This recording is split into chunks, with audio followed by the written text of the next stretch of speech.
My Hello, name is everyone. James Anderson. I am MANO Scaling, and I am here to help 34 you years today. old. I know you use This this video happened to in fall the Bob asleep, Marshall so Wilderness before Complex that, in Montana, please like the just video and 3 months subscribe to ago. the channel, and I also still wake tell up me where you screaming are most from nights, and what time my you are sheets watching. soaked with Now sweat, get comfortable and the phantom relax. smell of pine and rot filling my nostrils.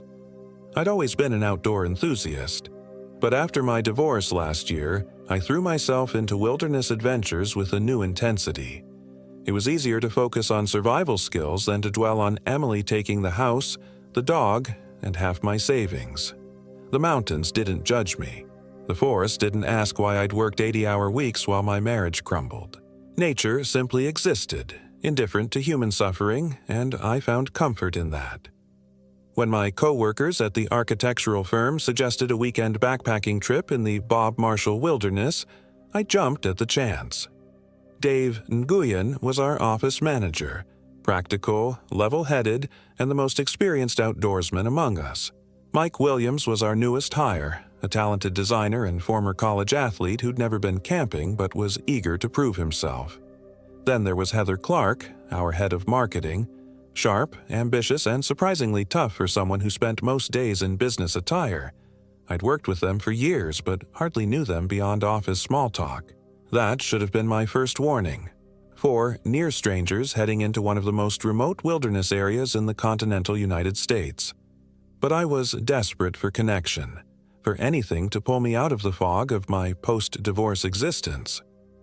The Bob Marshall Wilderness Complex spans over 1 million acres of pristine Montana backcountry, rugged mountains, dense forests, and winding rivers far from cell service or easy rescue. Dave had picked a 3-day route along the Chinese Wall, a limestone cliff formation that stretches for miles. It was early October, and the tourist season had ended. The rangers at the trailhead warned us about an early winter storm system moving in, but said we should be fine if we stayed on our planned route. "Just be aware that you folks might be the only ones out there this weekend," the older ranger said, studying our permits. His eyes lingered on Mike's brand new hiking boots and Heather's designer backpack. Weather can change fast this time of year. Dave assured him we were prepared. We had emergency beacons, first aid supplies, and enough food for an extra day if needed. The ranger nodded, but didn't look convinced. "One more thing," he added as we turned to leave.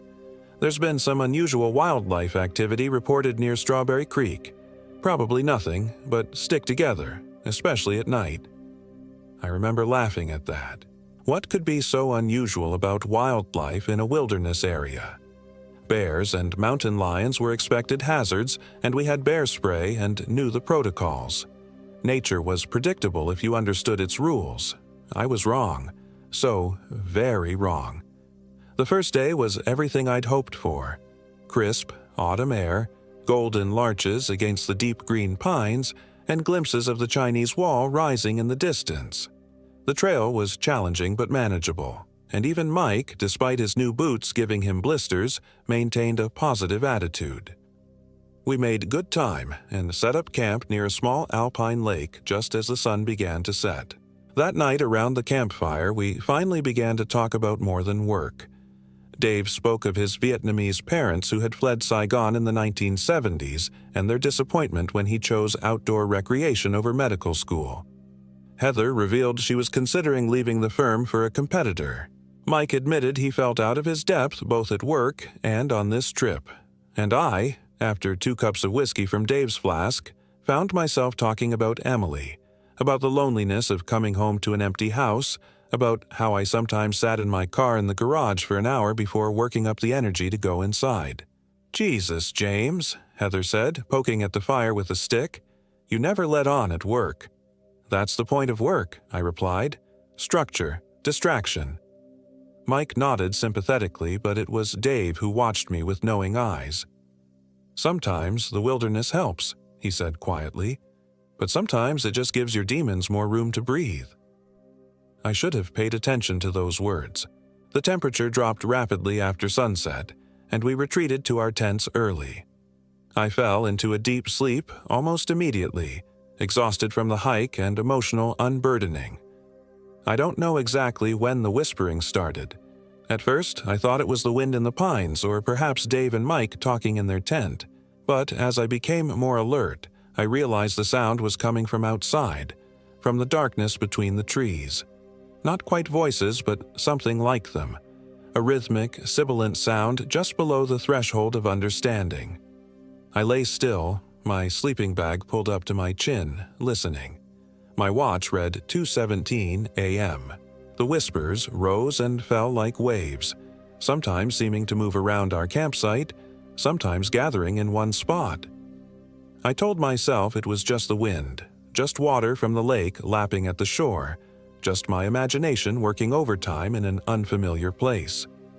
Then my tent zipper began to move. Slowly, tooth by metal tooth, the zipper crept upward. I was frozen, my breath caught in my throat as a blast of cold air hit my face. The triangle of darkness widened, but I could see nothing beyond it.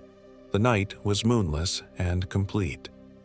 "Who's there?" I finally managed, my voice embarrassingly thin. The zipper stopped. The whispers stopped.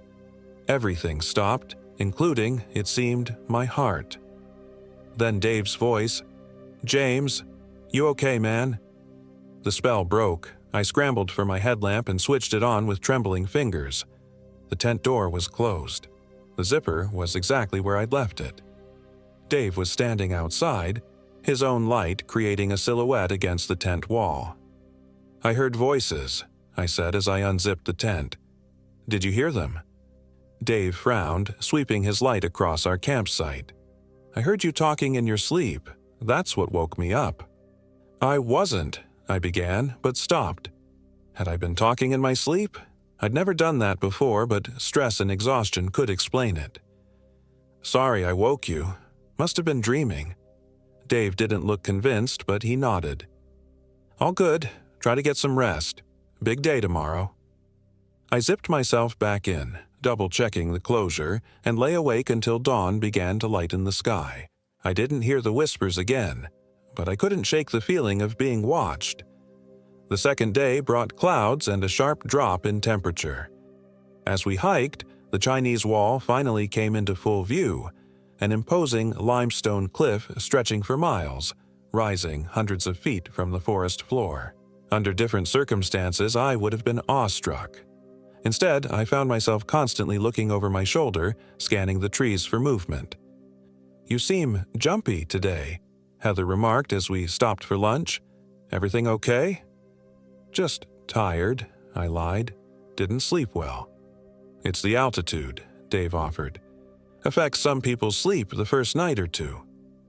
I accepted the explanation gratefully, though I knew it wasn't true. The altitude was modest by Montana standards. Mike, who had been studying the map, looked up with concern. "Guys, I think we're off course. According to this, we should have hit Strawberry Creek by now." Dave frowned and took the map. After studying it for a moment, he pulled out his GPS device. "Battery's dead," he muttered. "That's weird. I charged it before we left." I checked my phone, even though I knew there was no service. To my surprise, it was dead too. So were Heather's and Mike's.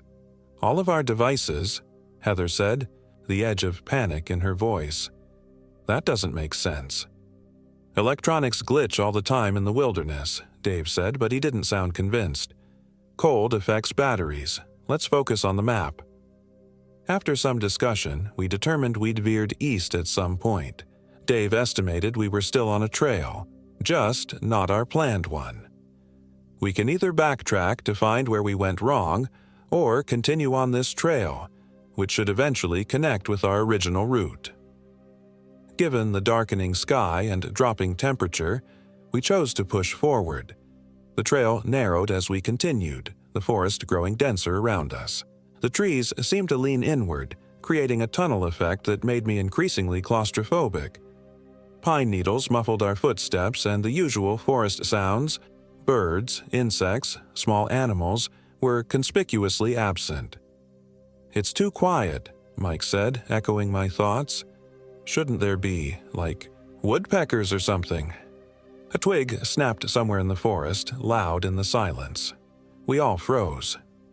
"Probably just a deer," Dave said after a moment, but he unclipped his bear spray from his belt holster, keeping it in hand as we continued. The trail brought us to a clearing as evening approached. In the center stood an old cabin, its log walls darkened with age, the roof partially collapsed on one side. It wasn't on our map. "We shouldn't be here," Heather said immediately. "This feels wrong." I agreed with her, but the first fat drops of rain were beginning to fall and the temperature was still dropping. The storm the ranger had mentioned was arriving. "We don't have much choice," Dave said, eyeing the sky. "That's going to be rain turning to snow within the hour. We need shelter." The cabin's door hung askew on rusted hinges. Inside, it was a single room with a stone fireplace, an old metal bed frame with no mattress, and a crude table with one chair.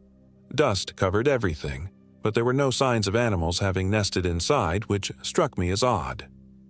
"No one's been here in years," Dave said, examining the fireplace. "But the chimney looks clear. We can have a fire going in no time." Mike and I gathered wood while Heather cleared space for our sleeping bags. By the time darkness fell completely, snow was coming down in earnest, the wind howling around the cabin's corners. We huddled around the fire, eating our freeze-dried meals in silence.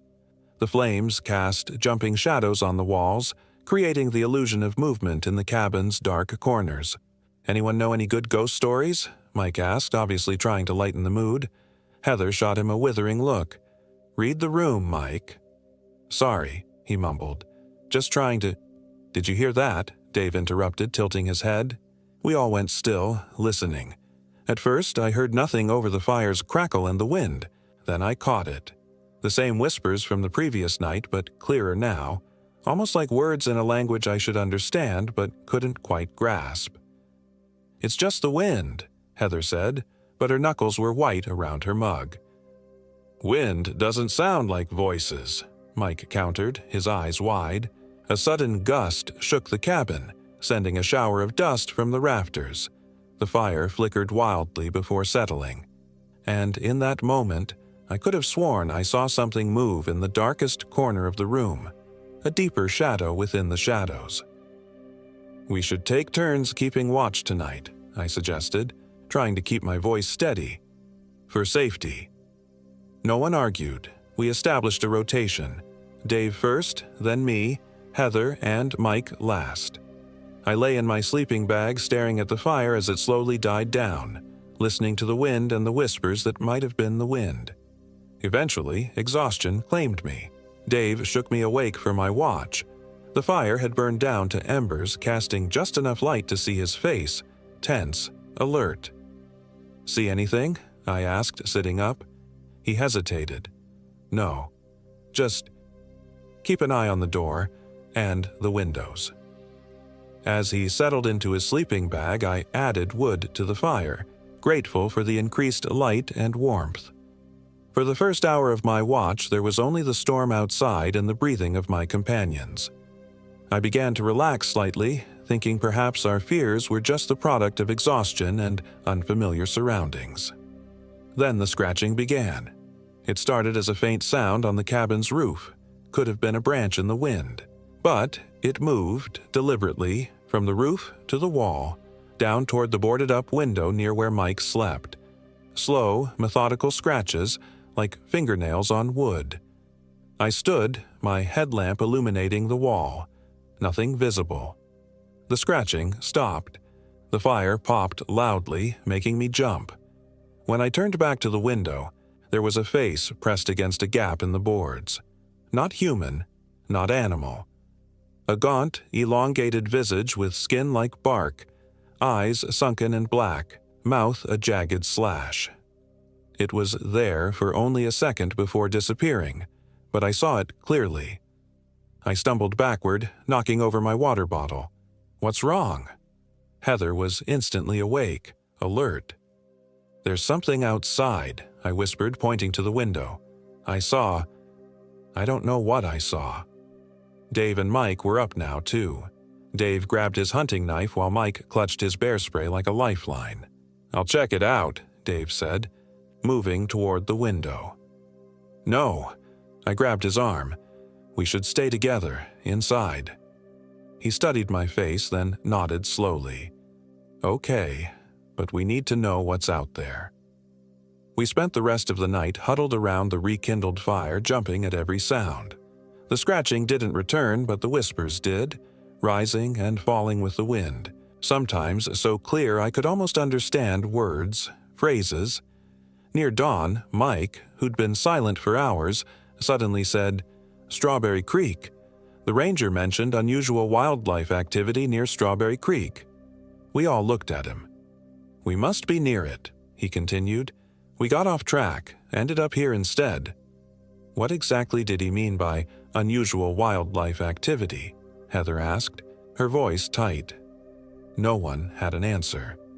As first light crept through the cabin's cracks, the storm subsided, leaving behind 6 inches of wet snow and an unnatural stillness. "We need to get back to a marked trail," Dave said, packing his gear with quick, efficient movements. "Make our way back to the trailhead today if possible." No one disagreed. We ate a cold breakfast, unable to shake the feeling of being observed. As we stepped outside, I noticed something odd about the cabin in daylight. The logs were unnaturally dark in places, almost black, with strange faded markings carved into them. Not English letters or numbers, but symbols I'd never seen before. And the clearing. There were no tracks in the fresh snow except our own emerging from the cabin. No animal prints, no evidence of whatever had scratched at the walls and window. "Which way?" Mike asked, looking to Dave. Dave consulted his compass, frowned, shook it, then tried again. "That's not right," he muttered. The needle was spinning slowly, continuously, never settling. "Use the sun," Heather suggested. "It's rising in the east." That was our best option. Dave determined we needed to head west-southwest to intersect with our original trail.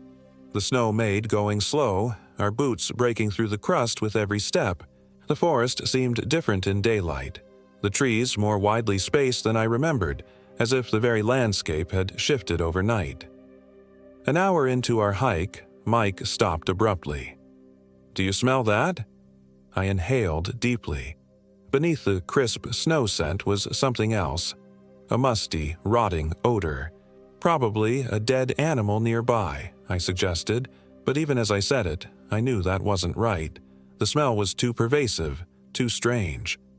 "We should keep moving," Dave urged. "Stay close." The smell grew stronger as we continued. The trees thinned further and we found ourselves approaching another clearing. In the center stood a familiar structure. The cabin. The same cabin we'd left behind.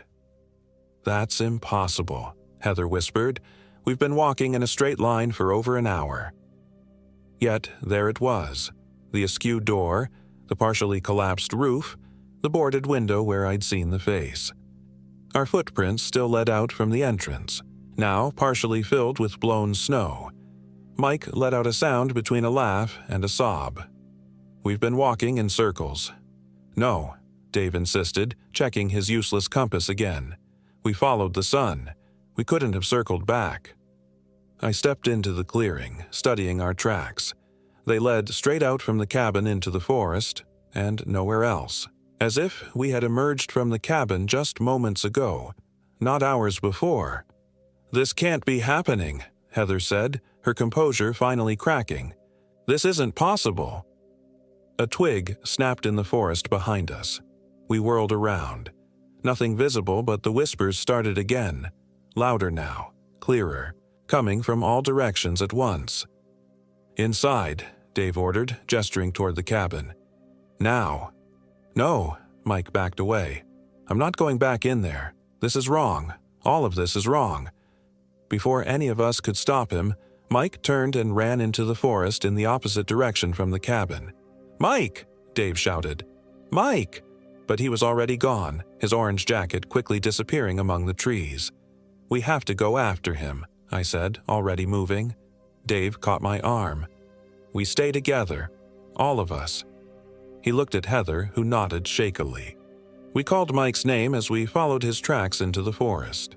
The fresh snow made trailing him easy, at least initially. but after about 5 minutes, his footprints simply ended. Not at a tree or rock where he might have changed direction. They just stopped in the middle of an unremarkable patch of snow-covered ground, as if he had been plucked into the air. "This isn't happening," Heather repeated, her voice a thread. "This isn't real." The whispers surged around us, and for the first time, I understood a word clearly. Hungry. Dave's face went ashen. He'd heard it too. "Back to the cabin," he said. "It's our only shelter. We'll barricade the door. Wait for the rangers to find us." "The rangers don't know we're lost," I reminded him. "They think we're on our original route." "We have the emergency beacon," he countered. "We'll activate it." It was our only plan. We returned to the cabin, the whispers following us the entire way. Inside, Dave immediately pulled out the emergency beacon from his pack. He pressed the activation button. Nothing happened. "Battery," he muttered, opening the battery compartment. His face fell. "It's corroded, like it's been wet for months." Heather sank onto her sleeping bag, head in her hands. I began dragging the heavy table toward the door. "Help me with this," I said to Dave. Together, we barricaded the door as best we could. The windows were already boarded, though I avoided looking at the one where I'd seen the face. "What do we do now?" Heather asked, her voice small. "Wait for daylight tomorrow," Dave said with forced confidence. "The snow will melt some. We'll get our bearings. Find a way out." As the day progressed, we inventoried our supplies. We had food for maybe 2 more days if we rationed carefully. Water wasn't a problem thanks to the snow. The real issue was our increasingly fragile mental states. Heather kept staring at the walls, flinching at shadows. Dave obsessively checked and rechecked our useless electronics, and I couldn't stop listening for the whispers, which never quite went away. "We need to talk about what's happening," I finally said as evening approached. "About what we're experiencing." "We're lost," Dave said flatly. "Disoriented by the storm, that's all." "That doesn't explain our tracks only coming from the cabin," I countered. "Or Mike's footprints disappearing. Or what I saw at the window last night." "Stress causes hallucinations," he argued. "We're all exhausted and afraid." "All of us having the same hallucinations?" Heather looked up. "I've been hearing them too. The voices. They're saying words now." Dave was silent for a long moment. "What words are you hearing?" "Hungry," she said. "And come." I nodded. "Same here." "This is crazy," Dave muttered, but his certainty was crumbling. "There's got to be an explanation." "Maybe." Heather hesitated. "Maybe it's something to do with this place. This cabin." We all looked at the strange markings carved into the logs. "They look old," I observed. "Really old." Dave ran his fingers over the nearest symbols. "They remind me of something I saw in a museum once. Blackfeet or crow petroglyphs, maybe." "What would they be doing on a cabin?" Heather asked. "Warning signs," he suggested. "Or protection symbols." "Protection from what?" None of us asked aloud. As darkness fell, we built the fire higher than the night before, using much of our remaining firewood. None of us wanted to sleep. We talked about trivial things. Favorite movies, childhood pets, dream vacations, desperate to maintain some semblance of normality. But as the night deepened, the spaces between our words grew longer, each of us listening for sounds beyond the fire's crackle. The scratching returned just after midnight. Not on the roof this time, but on the door. Slow and deliberate, moving systematically across the wooden surface. Scratch, scratch, pause. Scratch, scratch, pause. Then a voice, not a whisper, but clear and distinct. "James." My name, spoken in Mike's voice. "Don't answer," Dave whispered, gripping his knife. "James, let me in," Mike's voice continued. "I found the trail. We can leave now." It sounded exactly like him, but something was wrong with the cadence. Too measured, too precise. "James, I'm cold out here. Please let me in." Heather grabbed my wrist, her nails digging into my skin. "That's not Mike," she whispered. "James." The voice changed subtly, taking on an edge that made my skin crawl. "Let me in." I couldn't speak, could barely breathe. The scratching intensified, became pounding. The barricaded door shuddered with each impact. Whatever was out there was strong, inhumanly strong. Then Mike began screaming, terrible, agonized screams that couldn't possibly be faked. "Help me! Oh God, please! James! Dave! Help me!" Dave leapt to his feet, but Heather and I held him back.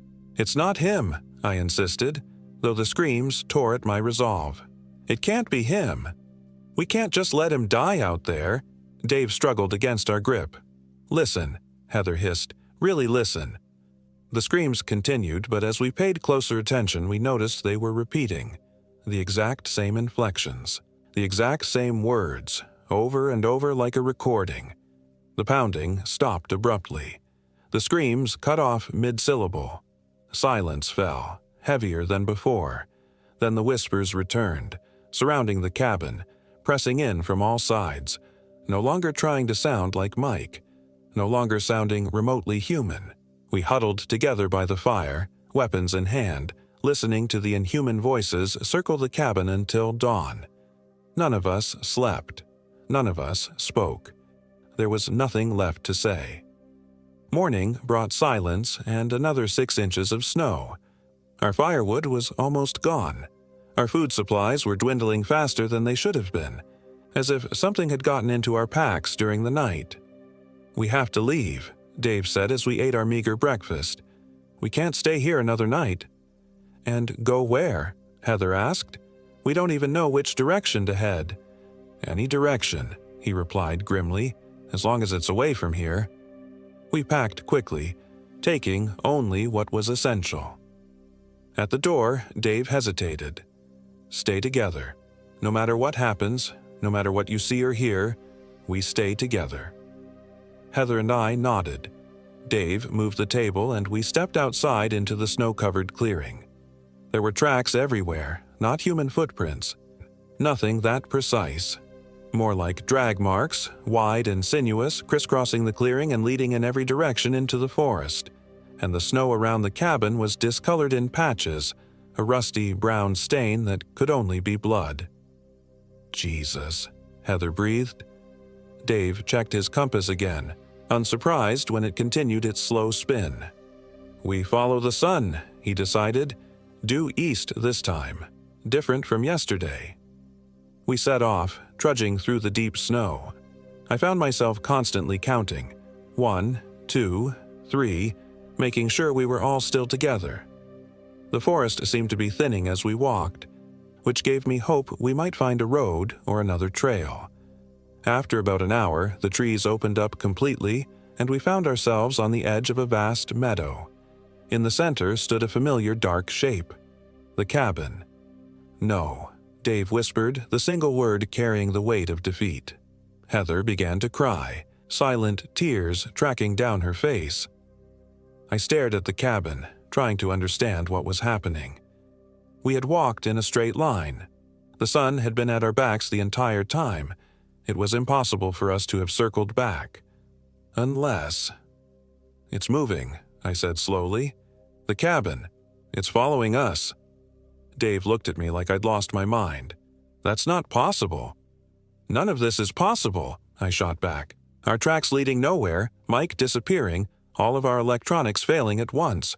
We're dealing with something beyond normal explanation." A sound echoed across the meadow, a high, thin wail that rose and fell like the wind but wasn't the wind. It was coming from the forest behind us. "Run," Dave said. "Run."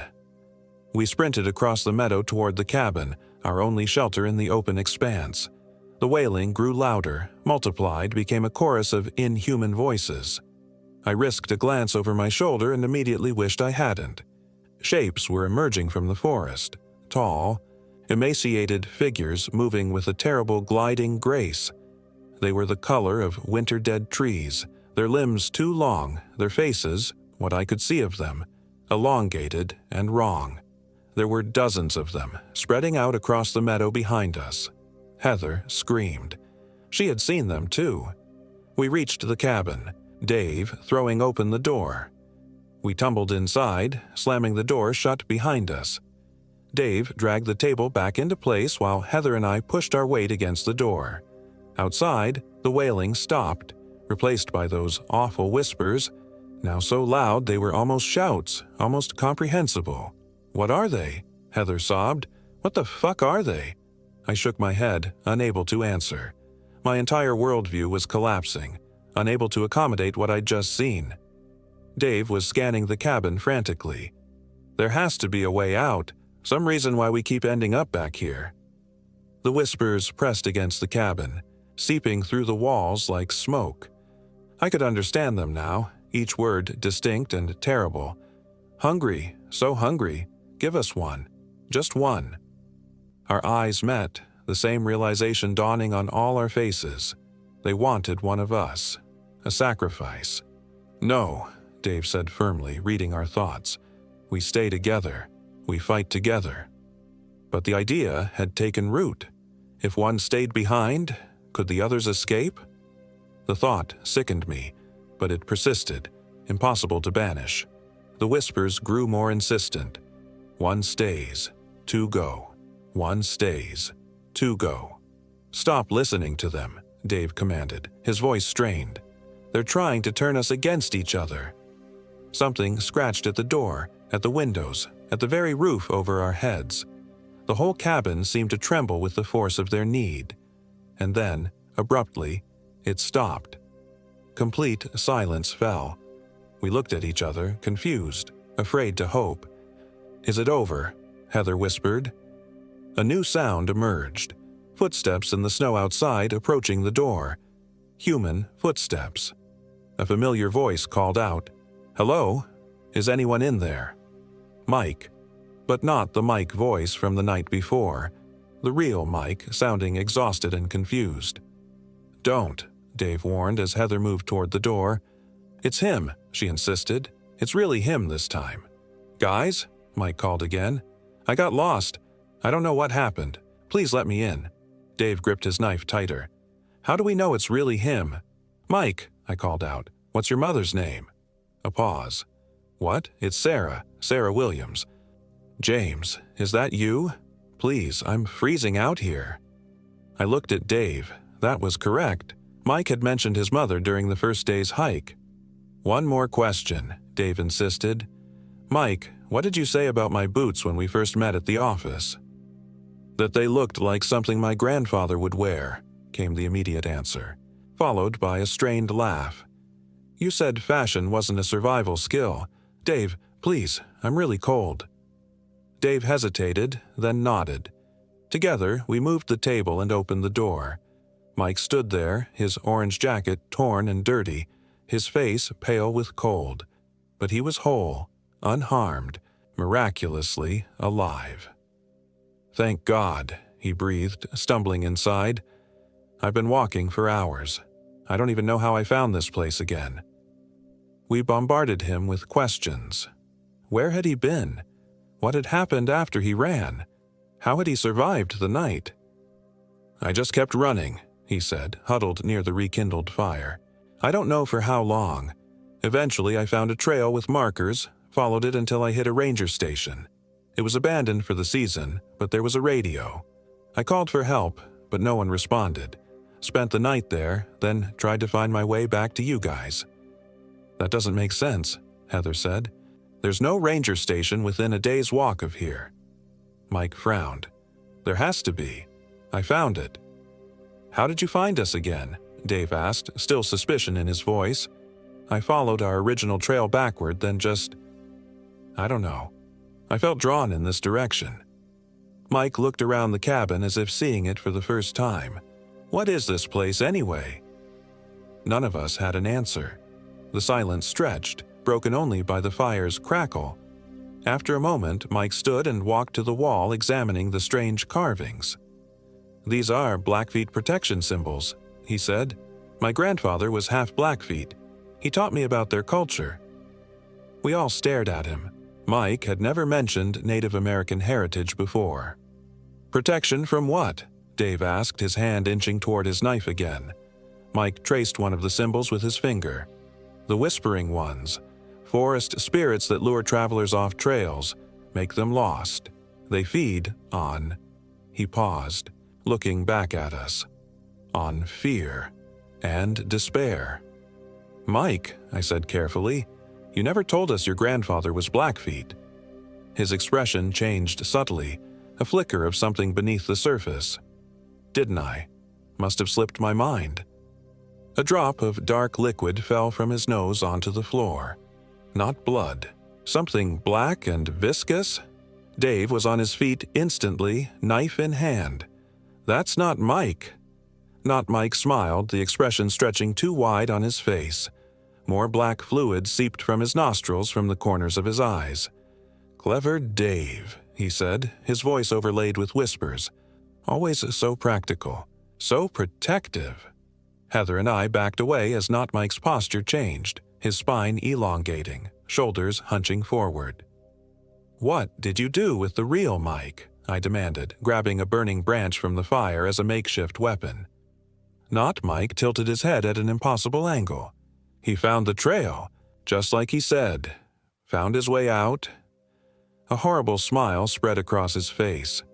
"We let him go, to bring you here, to keep bringing you back." "The cabin," Heather whispered. "It's a trap." "Not the cabin," Not Mike corrected, black fluid now dripping from his mouth as he spoke. "The symbols, old magic. Protection, yes, but not for you. For us, keeping us bound, keeping us hungry." He took a jerky step forward. "Until someone removes them." Dave lunged forward with his knife, but Not Mike moved with inhuman speed, catching his wrist and twisting. The knife clattered to the floor as Dave cried out in pain. I swung my burning branch, catching Not Mike across the face. He hissed, retreating from the flames, his skin blistering and bubbling where the fire had touched. "Fire!" I shouted to the others. "They fear fire!" Heather grabbed another branch from the fire. Dave recovered his knife with his uninjured hand. We formed a defensive circle, the flames our only advantage. Not Mike's form was changing more rapidly now, the human disguise slipping away. His limbs stretched, fingers elongating into curved claws. His face, no longer Mike's face, became the bark-like visage I'd glimpsed at the window. "The fire!" Dave shouted, backing toward the cabin's center. "We burn it all down!" Understanding dawned immediately. The cabin, with its binding symbols, was keeping these things here, hungry and trapped. If we destroyed it— Not Mike seemed to read our thoughts. He lunged at Dave with impossible speed, claws slashing. Dave dodged, but not quickly enough. Those talons caught his shoulder, tearing through jacket and flesh. He cried out, stumbling backward. "Dave!" Heather moved to help him, but I pulled her back as Not Mike advanced again. "The walls!" I shouted, thrusting my burning branch against the nearest log wall. "Burn the symbols!" Heather followed my lead, pressing her flaming branch against the ancient carvings. The dry wood caught quickly, smoke billowing as the fire spread. "Not!" Mike screamed, a sound like winter wind through dead trees, and rushed at me. I swung my branch defensively, but he knocked it aside, sending it skittering across the floor. His cold, rough hand closed around my throat, lifting me off the ground with inhuman strength. Up close, his face was even more terrible. Eyes like black pits, mouth a jagged wound in bark-like skin. The whispers emanated directly from him now, a chorus of hungry voices. "You first," the thing wearing Mike's shape hissed. "The others will watch." My vision began to darken as his grip tightened. Through the haze, I saw Dave coming up behind him, knife raised. The blade plunged into Not Mike's back, black fluid spurting from the wound. The creature shrieked, releasing me. I collapsed, gasping for air. Not Mike whirled on Dave, who backed away, knife dripping with the dark ichor. "Now, Heather," Dave shouted. Heather had used the distraction to set fire to more of the symbols. The flames were spreading rapidly now, climbing the walls, reaching toward the rafters. Smoke filled the cabin, acrid and thick. Not Mike seemed torn between attacking us and stopping the destruction of the symbols. With an inhuman howl, he flung himself at the nearest burning wall, trying to smother the flames with his own body. "Out!" Dave grabbed my arm, pulling me toward the door. "We have to get out now." The three of us stumbled outside into the snow as the fire roared behind us. The cold air was a shock after the inferno inside, but we didn't stop. We ran across the clearing toward the tree line, not looking back. The wailing began again, not just from the burning cabin but from the forest all around us. Dark shapes moved between the trees, converging on the meadow. "They're coming," Heather gasped, clutching her side as we ran. "Keep going," Dave urged, his wounded shoulder leaving a trail of blood droplets in the snow. "Don't stop for anything." We plunged into the forest, branches whipping at our faces. I had no idea where we were going, only that we needed to put distance between ourselves and the cabin, between ourselves and those things. Behind us, an unearthly shriek split the air, followed by a concussive boom that shook the ground beneath our feet. We all stumbled, turning back to see a plume of black smoke rising from where the cabin had stood. "What was that?" Heather whispered. "Don't know, don't care," Dave replied grimly. "Keep moving." We pushed on, the whispers pursuing us, sometimes distant, sometimes terrifyingly close. The snow made running difficult, our exhaustion making it harder still. Dave was weakening from blood loss, his pace slowing despite his determination. After what felt like hours, we broke through the trees onto what looked like a proper trail, wide, well-maintained, with visible boot prints from other hikers. "A trail," Heather breathed, hope in her voice for the first time in days. Dave checked his compass. To our astonishment, the needle held steady, pointing north. "It's working again," he said, disbelief evident in his tone. I pulled out my phone. A single bar of service flickered on the screen. "Signal," I announced. "Weak, but it's there." "Try calling emergency services," Dave suggested, leaning against a tree, his face pale. I dialed 911, but the call failed to connect. Still, it was more than we'd had before. "Which way?" Heather asked, looking up and down the trail. Dave studied the compass, then pointed west. "That way should take us back toward the trailhead, eventually." We set off again, our pace slower but steadier.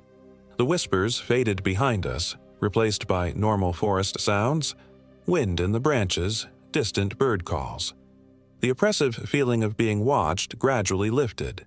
"Do you think they're gone?" Heather asked after we'd walked in silence for nearly an hour. "I don't know," I admitted. "Maybe destroying the cabin freed them somehow. Or maybe they're still following, just further back." "We don't stop until we hit civilization," Dave said firmly, though his voice was weaker than before. The makeshift bandage we'd fashioned for his shoulder was soaked through with blood. The trail began to look familiar as the day wore on, landmarks I recalled from our first day before everything went wrong. My phone's signal strengthened, eventually allowing a brief call to emergency services. We provided our approximate location and situation, emphasizing Dave's injury. Search and rescue found us just before dusk, 2 rangers on snowmobiles responding to our call. They were shocked by our condition and Dave's wound, which they initially assumed was from a bear attack. We didn't correct them. What could we possibly say that wouldn't sound like collective madness?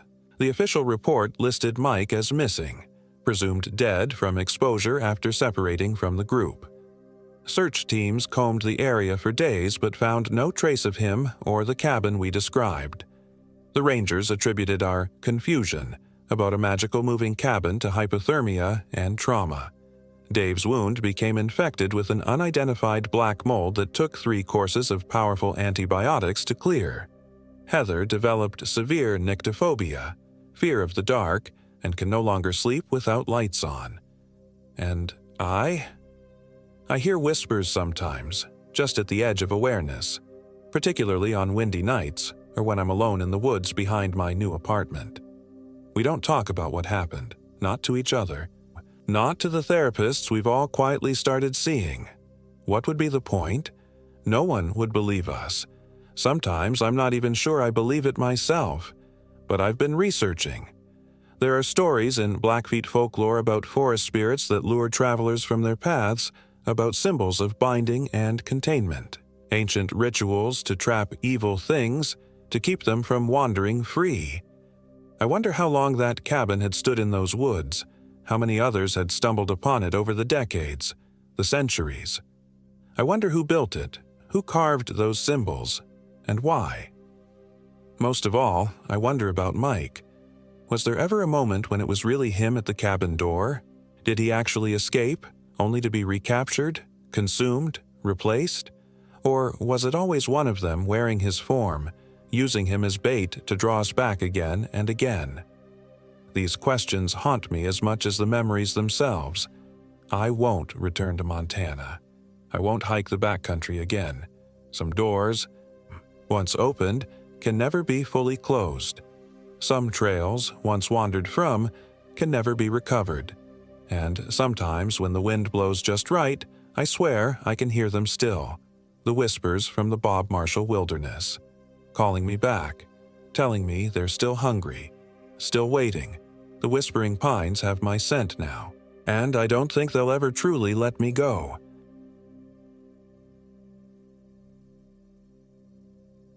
My name is James Anderson, and I am 34 years old. This happened in the summer of 2023, during what was supposed to be a restorative solo hiking trip through the Bitterroot Mountains in Montana. I hadn't always been the type to wander off alone into the wilderness. In fact, for most of my life, I was the consummate city dweller, a software developer who thrived in air-conditioned offices and whose idea of roughing it meant staying at a 3-star hotel. But after my divorce from Elena last year, something fundamental changed in me.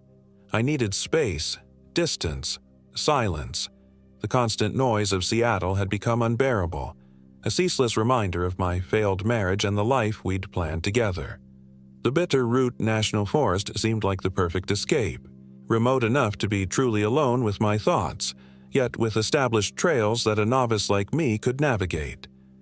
I'd spent months preparing, reading guidebooks, purchasing equipment, even taking a wilderness first aid course. By the time I set out on the Blodgett Canyon Trail near Hamilton, Montana, I felt as prepared as I could be. The first 2 days were everything I'd hoped for. The majestic pines stretched toward the sky like ancient sentinels, the clear mountain air filled my lungs, and the only sounds were those of nature.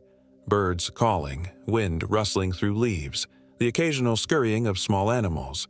At night, I'd sit beside my small campfire, watching the flames dance while sipping whiskey from my metal cup, feeling the knots of stress begin to loosen in my shoulders. It was on the 3rd day that things began to change.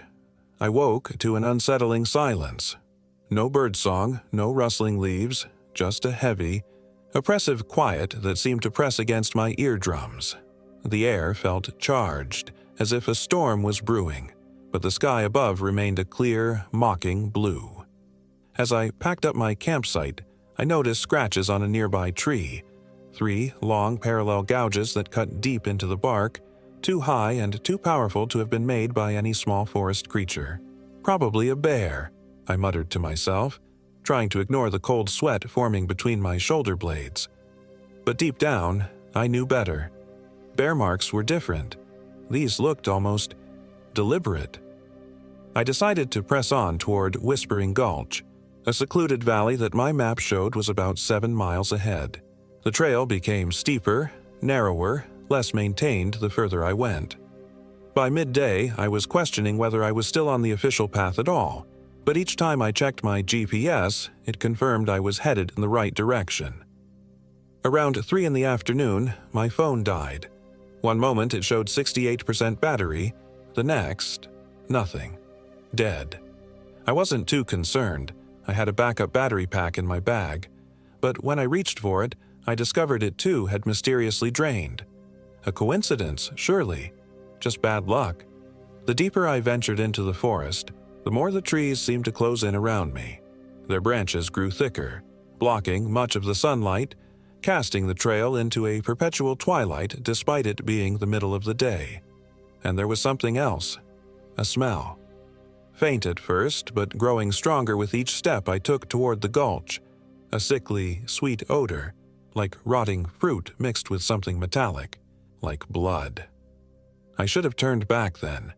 Every instinct was screaming at me to return the way I'd come, but some mixture of pride, stubbornness, and a strange, almost magnetic pull kept me moving forward. I told myself it was just a dead animal somewhere off the trail. Natural, normal, nothing to be concerned about. By the time I reached Whispering Gulch, the sun was beginning its descent behind the mountains. The gulch itself was beautiful in a stark, almost forbidding way. A narrow valley flanked by sheer rock faces, with a silver ribbon of a stream cutting through its center. Tall pines grew densely along its edges, their shadows long and distorted in the fading light. I found a small clearing near the stream and began setting up camp, my movements becoming increasingly hurried as darkness approached. The silence that had greeted me in the morning had given way to something else, faint whispers that seemed to rise and fall with the gentle breeze. At first, I thought it was just the wind moving through the pines or the sound of the stream over rocks, but as I drove the last stake of my tent into the ground, I froze. James. My name, carried on the wind, so soft I almost missed it. I spun around, heart hammering against my ribs, searching for the source. "Hello?" I called out, my voice embarrassingly thin and reedy in the vast wilderness. "Is someone there?" No response came, only the continued whisper of the pines. I was being ridiculous. No one knew I was here, let alone my name. It was just my mind playing tricks, exhaustion and solitude combining to make me imagine things. I got a fire going as the last light faded from the sky, the familiar routine of gathering wood and striking my fire starter helping to calm my nerves. The dancing flames cast my campsite in a warm, protective glow that pushed back the encroaching darkness. I heated a pouch of dehydrated beef stew over my portable stove, the familiar smell providing a small comfort. As I ate, I couldn't shake the feeling of being watched. My eyes kept darting to the tree line, searching for any movement, any sign that I wasn't alone. But the forest remained still, the only movement coming from the flickering shadows cast by my campfire. It was while washing my cooking pot in the stream that I first saw it, a pale figure standing among the trees on the opposite bank. Just a glimpse, there and gone so quickly I couldn't be sure of what I'd seen. A person? An animal? A trick of the moonlight on mist rising from the water. Whatever it was, it had been unnaturally still, almost as if it was posing, watching, waiting for me to notice it. Sleep did not come easily that night. I lay in my tent, listening to the sounds of the forest, the occasional hoot of an owl, the rustle of nocturnal creatures, and underneath it all, that constant, maddening whisper. Words just beyond comprehension, like overhearing a conversation in another room. I pulled my sleeping bag tighter around me, trying to focus on my breathing, trying to convince myself that everything was fine. I must have drifted off eventually because I jerked awake sometime in the dead of night, my heart racing, my body drenched in sweat despite the mountain chill. Something had woken me. A sound, a presence, I wasn't sure, but as I lay there straining my ears, I heard it again. Footsteps circling my tent. Slow, deliberate steps that didn't sound quite human. Too heavy, too measured, with an odd, dragging quality to them. I held my breath, hoping whatever it was would move on. The footsteps completed one circuit of my tent, then another.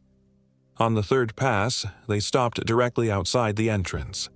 I could see a shadow against the fabric of my tent, tall, unnaturally thin, and completely motionless. For what felt like hours, neither of us moved. I lay frozen in my sleeping bag, barely breathing, while the figure stood silent vigil outside. Then, slowly, a hand pressed against the side of my tent. a hand with fingers too long, too spindly to be human. I watched in silent horror as those fingers traced patterns in the fabric, leaving faint glowing markings that pulsed with a sickly green light. And then, as suddenly as it had appeared, the hand withdrew, and the footsteps retreated. I listened as they faded into the distance, not daring to move until long after the forest had fallen silent once more.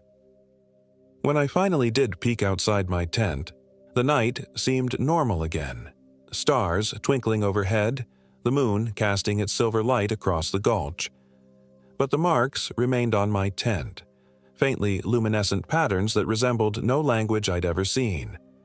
I didn't sleep again that night. As the first light of dawn began to filter through the trees, I packed up my camp with trembling hands, determined to hike out and return to civilization. I was no longer enjoying my solitude.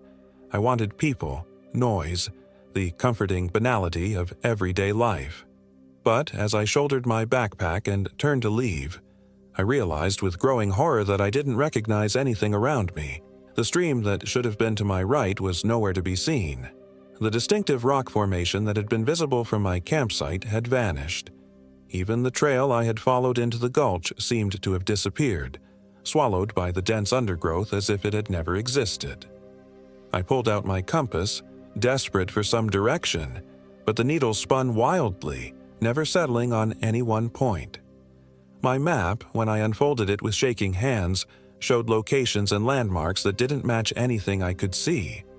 It was as if, overnight, the forest had rearranged itself around me, trapping me in a maze of its own making. Panic began to set in, a cold, creeping sensation that started in my gut and spread outward. I picked a direction, what I thought was east, toward where the trail should be, and started walking, trying to keep my breathing steady, trying to convince myself that I was just disoriented, that I'd find my bearings soon enough. Hours passed as I pushed through thick underbrush, scrambled over fallen logs, and waded across streams I didn't recognize. The sun moved overhead, but I seemed no closer to finding my way out. My water supply was running low, and hunger gnawed at my stomach. Worse than the physical discomfort, though, was the growing certainty that I was being followed. It was subtle at first, a twig snapping too far behind me to be caused by my own movements, the sensation of eyes boring into my back. But as the day wore on, my pursuer grew bolder. Glimpses of movement at the corner of my eye. That same pale figure, always keeping pace, always just out of clear sight. By late afternoon, I was running, no longer caring about direction, just desperate to put distance between myself and whatever was stalking me. My lungs burned, my legs ached, but terror drove me forward. It was during this panicked flight that I burst into a small clearing and came to an abrupt halt. In the center of the clearing stood a cabin. Not the rustic, charming kind you might find on a postcard, but a decrepit structure that seemed to sag under the weight of its own malevolence. The logs that formed its walls were blackened, as if it had survived a fire. The small windows were dark, empty eyes staring out at the forest. The door hung askew on rusted hinges, creaking softly in the breeze. I checked my map again, certain there should be no structures in this part of the Bitterroot. Yet there it stood, as real and solid as the ground beneath my feet. And something about it called to me, a promise of shelter, of walls between me and whatever lurked among the trees. I approached slowly, every step an effort against my screaming instincts to run in the opposite direction. As I drew closer, I could see strange symbols carved into the logs, similar to those that had been traced on my tent the night before.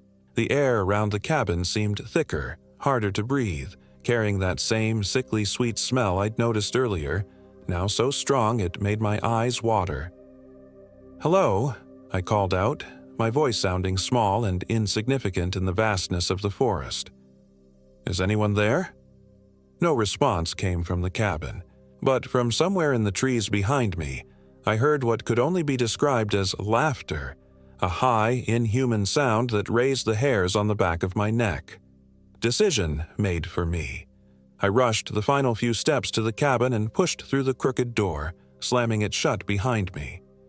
Inside, the air was stale and thick with dust. What little light filtered through the grimy windows revealed a single room containing a rusted iron bed frame, a small table with a kerosene lamp, and a wood stove in the corner. Everything was covered in a thick layer of dust, undisturbed for what must have been years, except for the center of the floor. There, the dust had been swept away to reveal floorboards stained dark with what I desperately hoped wasn't blood. And in the center of this cleared space was a small, crude doll made of twisted twigs and bound with what looked like human hair. I backed away until I hit the wall, unable to tear my eyes from the doll. As I watched, it twitched. A small, almost imperceptible movement that might have been caused by a draft. But then it twitched again, more deliberately this time, one of its twig arms raising slightly as if in greeting. A strangled sound escaped my throat, not quite a scream, but close. I fumbled for the door handle behind me, no longer caring what waited in the forest. Anything was better than this cabin, this doll, this wrongness that pressed against my mind like a physical weight. But the door wouldn't open. The handle turned easily enough, but the door itself seemed sealed in its frame, immovable as bedrock. I was trapped.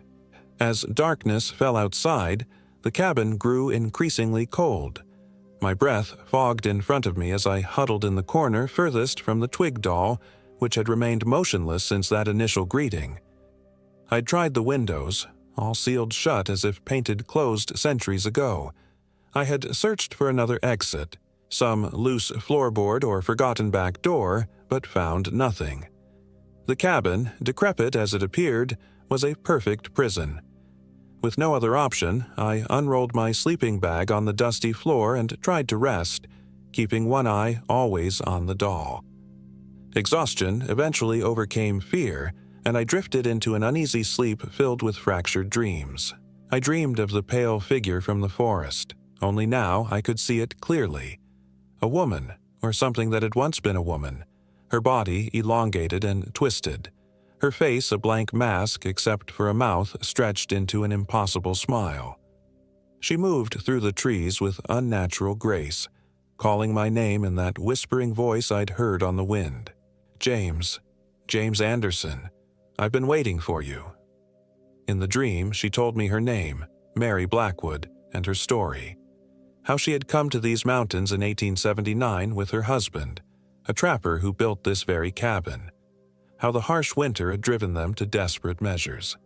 How her husband had disappeared during a snowstorm, leaving her alone for months. How hunger and solitude had twisted her mind until she made a pact with something ancient that lived deep in the mountains. Something that promised to save her in exchange for service and sacrifices. I jerked awake to find the cabin bathed in pale moonlight streaming through the windows.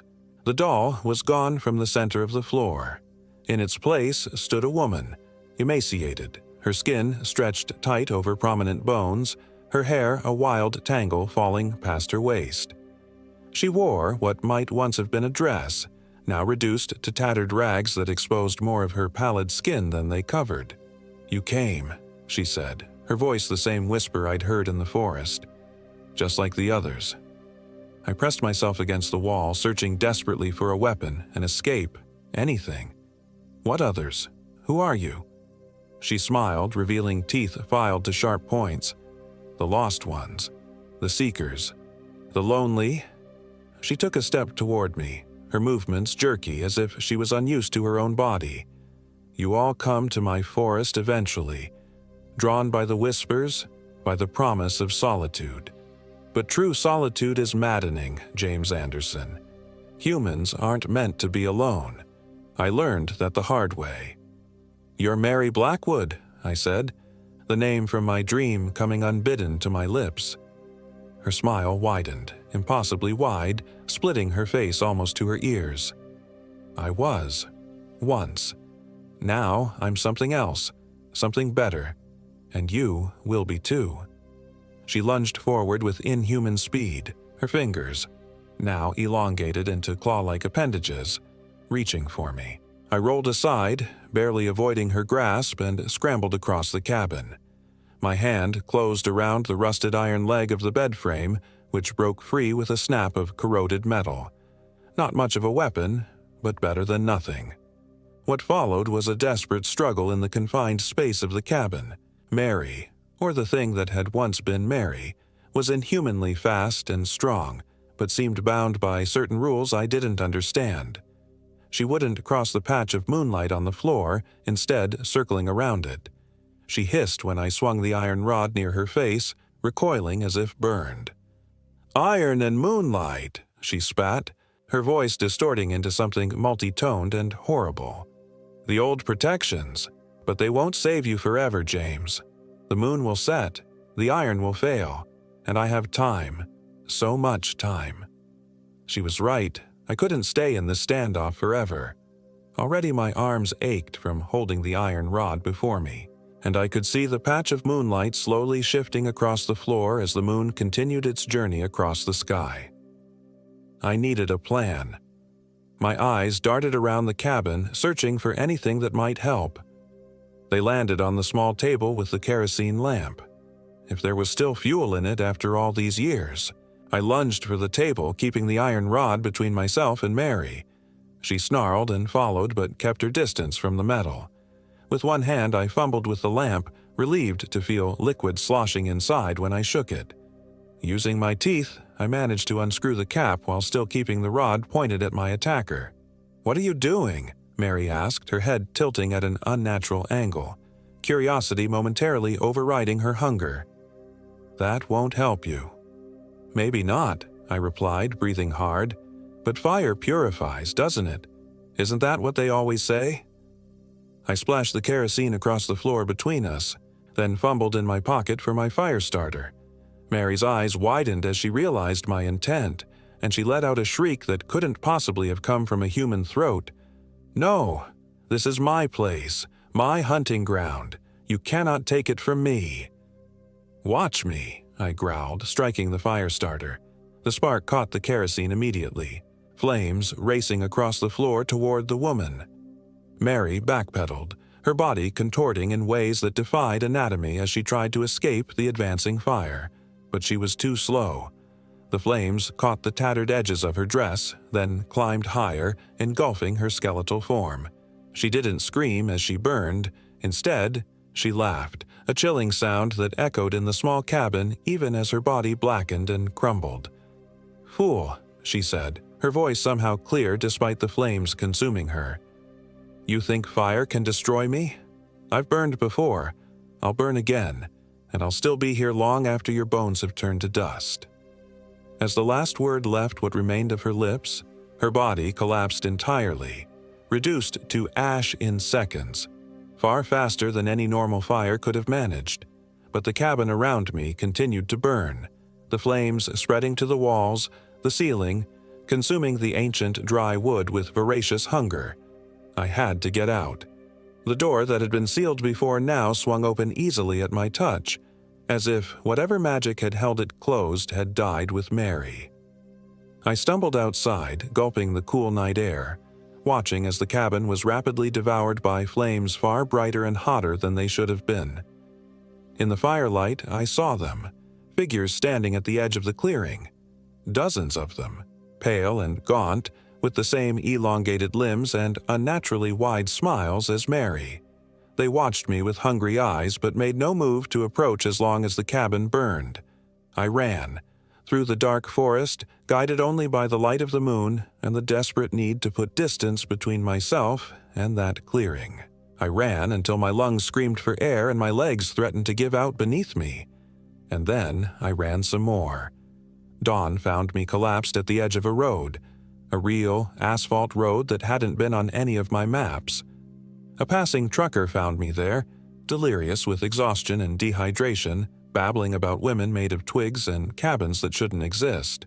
The official report, compiled after search and rescue teams scoured the area, stated that I had become disoriented in the backcountry, wandered off the established trails, and suffered hallucinations due to a combination of dehydration, exhaustion, and toxic compounds from a rare fungus growing in that part of the bitter root. No cabin was found, no evidence of a fire, no sign of Mary Blackwood or her twig constructs, but they didn't find my tent either, or my backpack, or any of my gear that I'd abandoned in my desperate flight. And sometimes, on quiet nights when the wind blows just right, I swear I can still hear whispers calling my name. I've moved since then, left Seattle entirely, settled in a busy neighborhood in Chicago where the constant noise of the city drowns out any whispers that might follow me. I don't go hiking anymore, I don't go into the woods, and I especially don't go anywhere near Montana, but I know she's still there, waiting in her forest, rebuilding her cabin twig by twig, bone by bone. And sometimes when I catch glimpses of unusually tall, thin women on crowded streets, I find myself checking their smiles, making sure they don't stretch just a little too wide. Because Mary Blackwood made me a promise as she burned, and I believe her. She'll be waiting for me if I ever return. And if I don't, well, there are always other lonely souls seeking solitude in the wilderness. Other James Andersons trying to escape their pasts, only to find something far worse waiting among the whispering pines.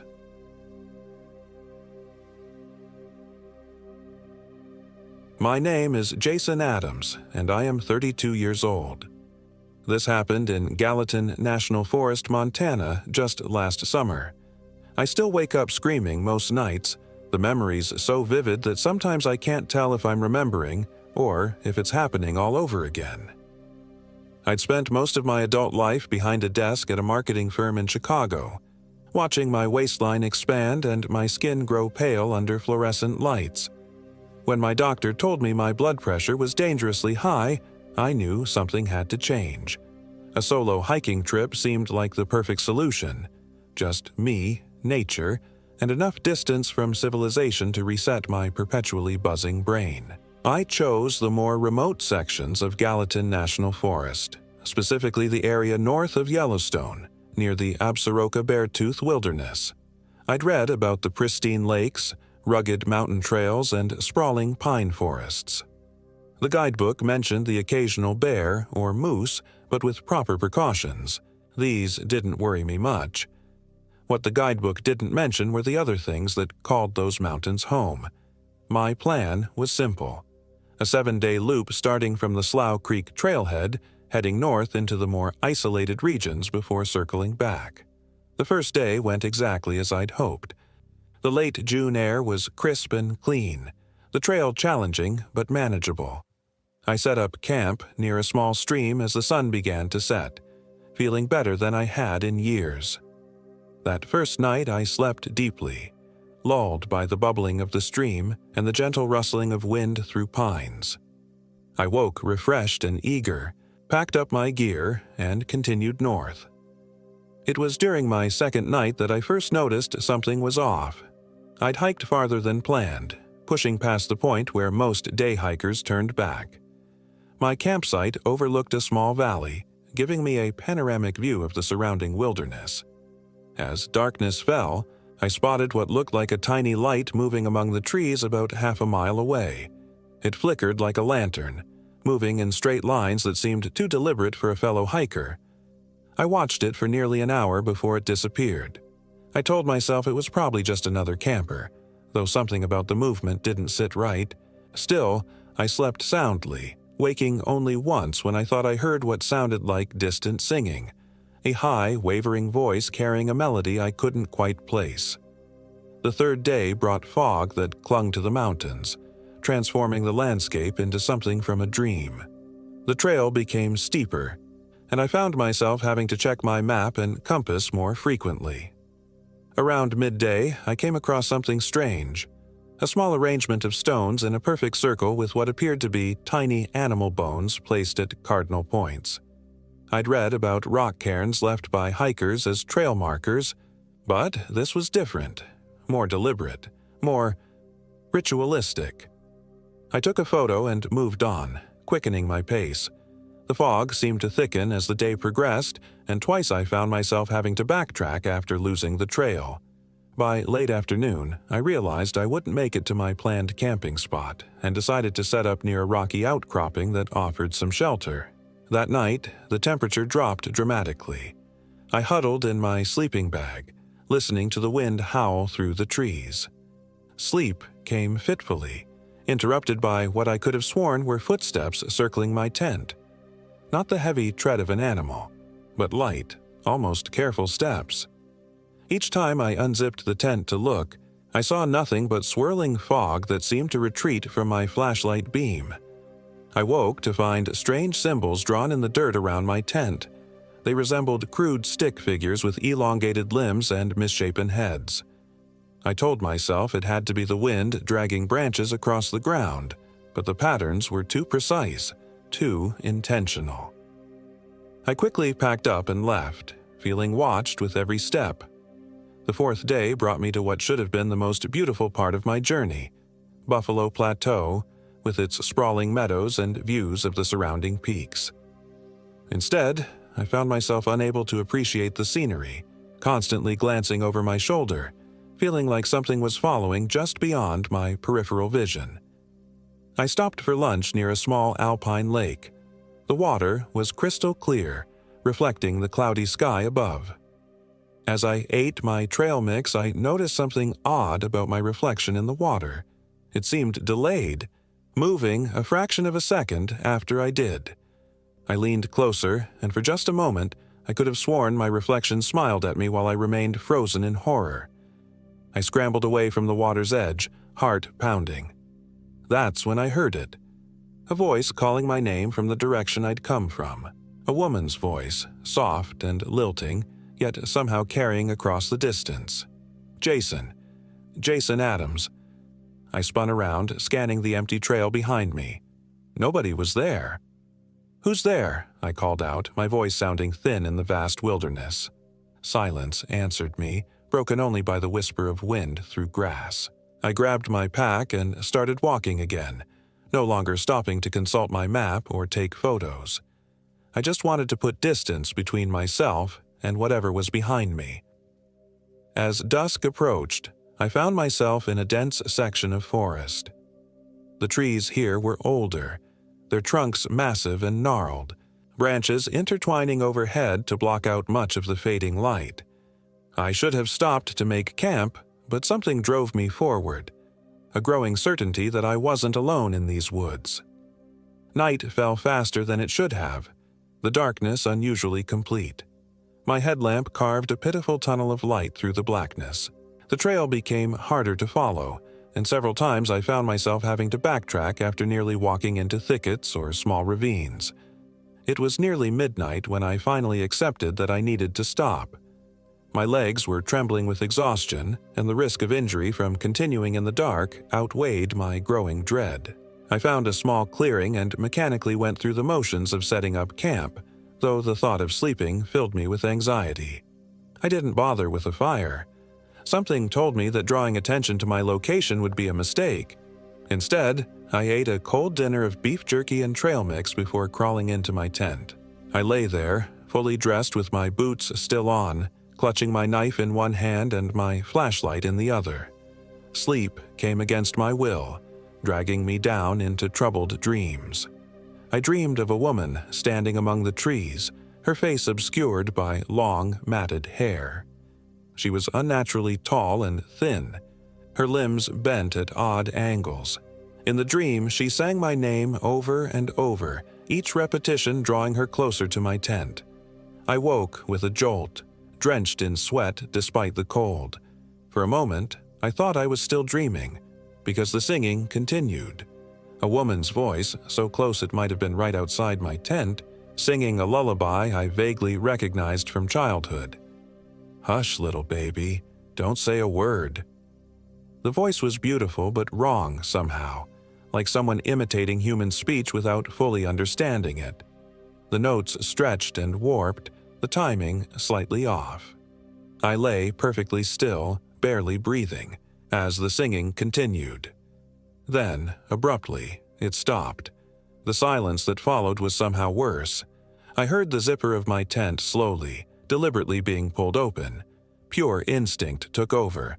I grabbed my pack, slashed at the rear wall of my tent with my knife, and burst through the opening, running blindly into the forest. Behind me, I heard a sound that still haunts me, a high, keening wail that started as a woman's scream and shifted into something inhuman, something that echoed through the trees and seemed to come from everywhere at once. I ran without direction, branches whipping my face, roots threatening to trip me with every step. My headlamp bounced wildly, creating disorienting flashes of light and shadow. Several times I fell, scrambling back to my feet with bleeding hands and torn clothes, driven forward by the certainty that to stop was to die. I don't know how long I ran before collapsing against the trunk of a massive pine, lungs burning, legs shaking uncontrollably. Dawn was breaking, pale light filtering through the canopy above. I'd lost my pack containing my map, compass, and most of my supplies. All I had was what I'd been holding, my knife, flashlight, and the small emergency kit I kept in my pocket. In the growing light, I tried to get my bearings.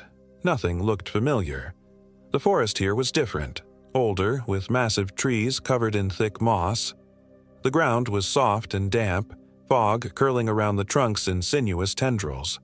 I couldn't even tell which direction I'd come from. I chose what seemed like downhill and started walking, hoping to find a stream that might lead to civilization. Hours passed as I moved through the increasingly strange forest.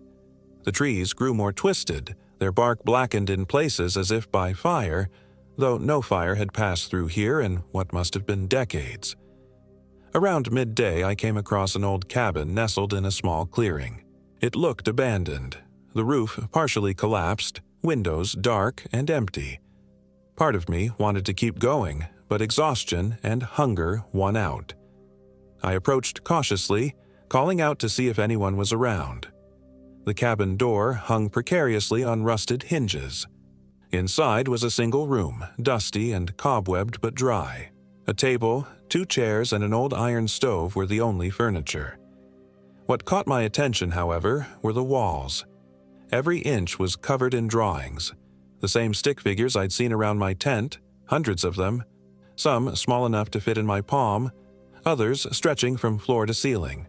Most disturbing were the photographs pinned among the drawings. Old Polaroids, yellow with age. They showed hikers, backpackers, ordinary people smiling at the camera. In each photo, barely noticeable unless you were looking for it, was a tall, thin shape lurking in the background, partially hidden by trees or shrubs, its features indistinct but somehow wrong. With shaking hands, I flipped through the photos. The most recent couldn't have been more than a few weeks old, showing a young couple at what looked like a trailhead not far from where I'd started my hike.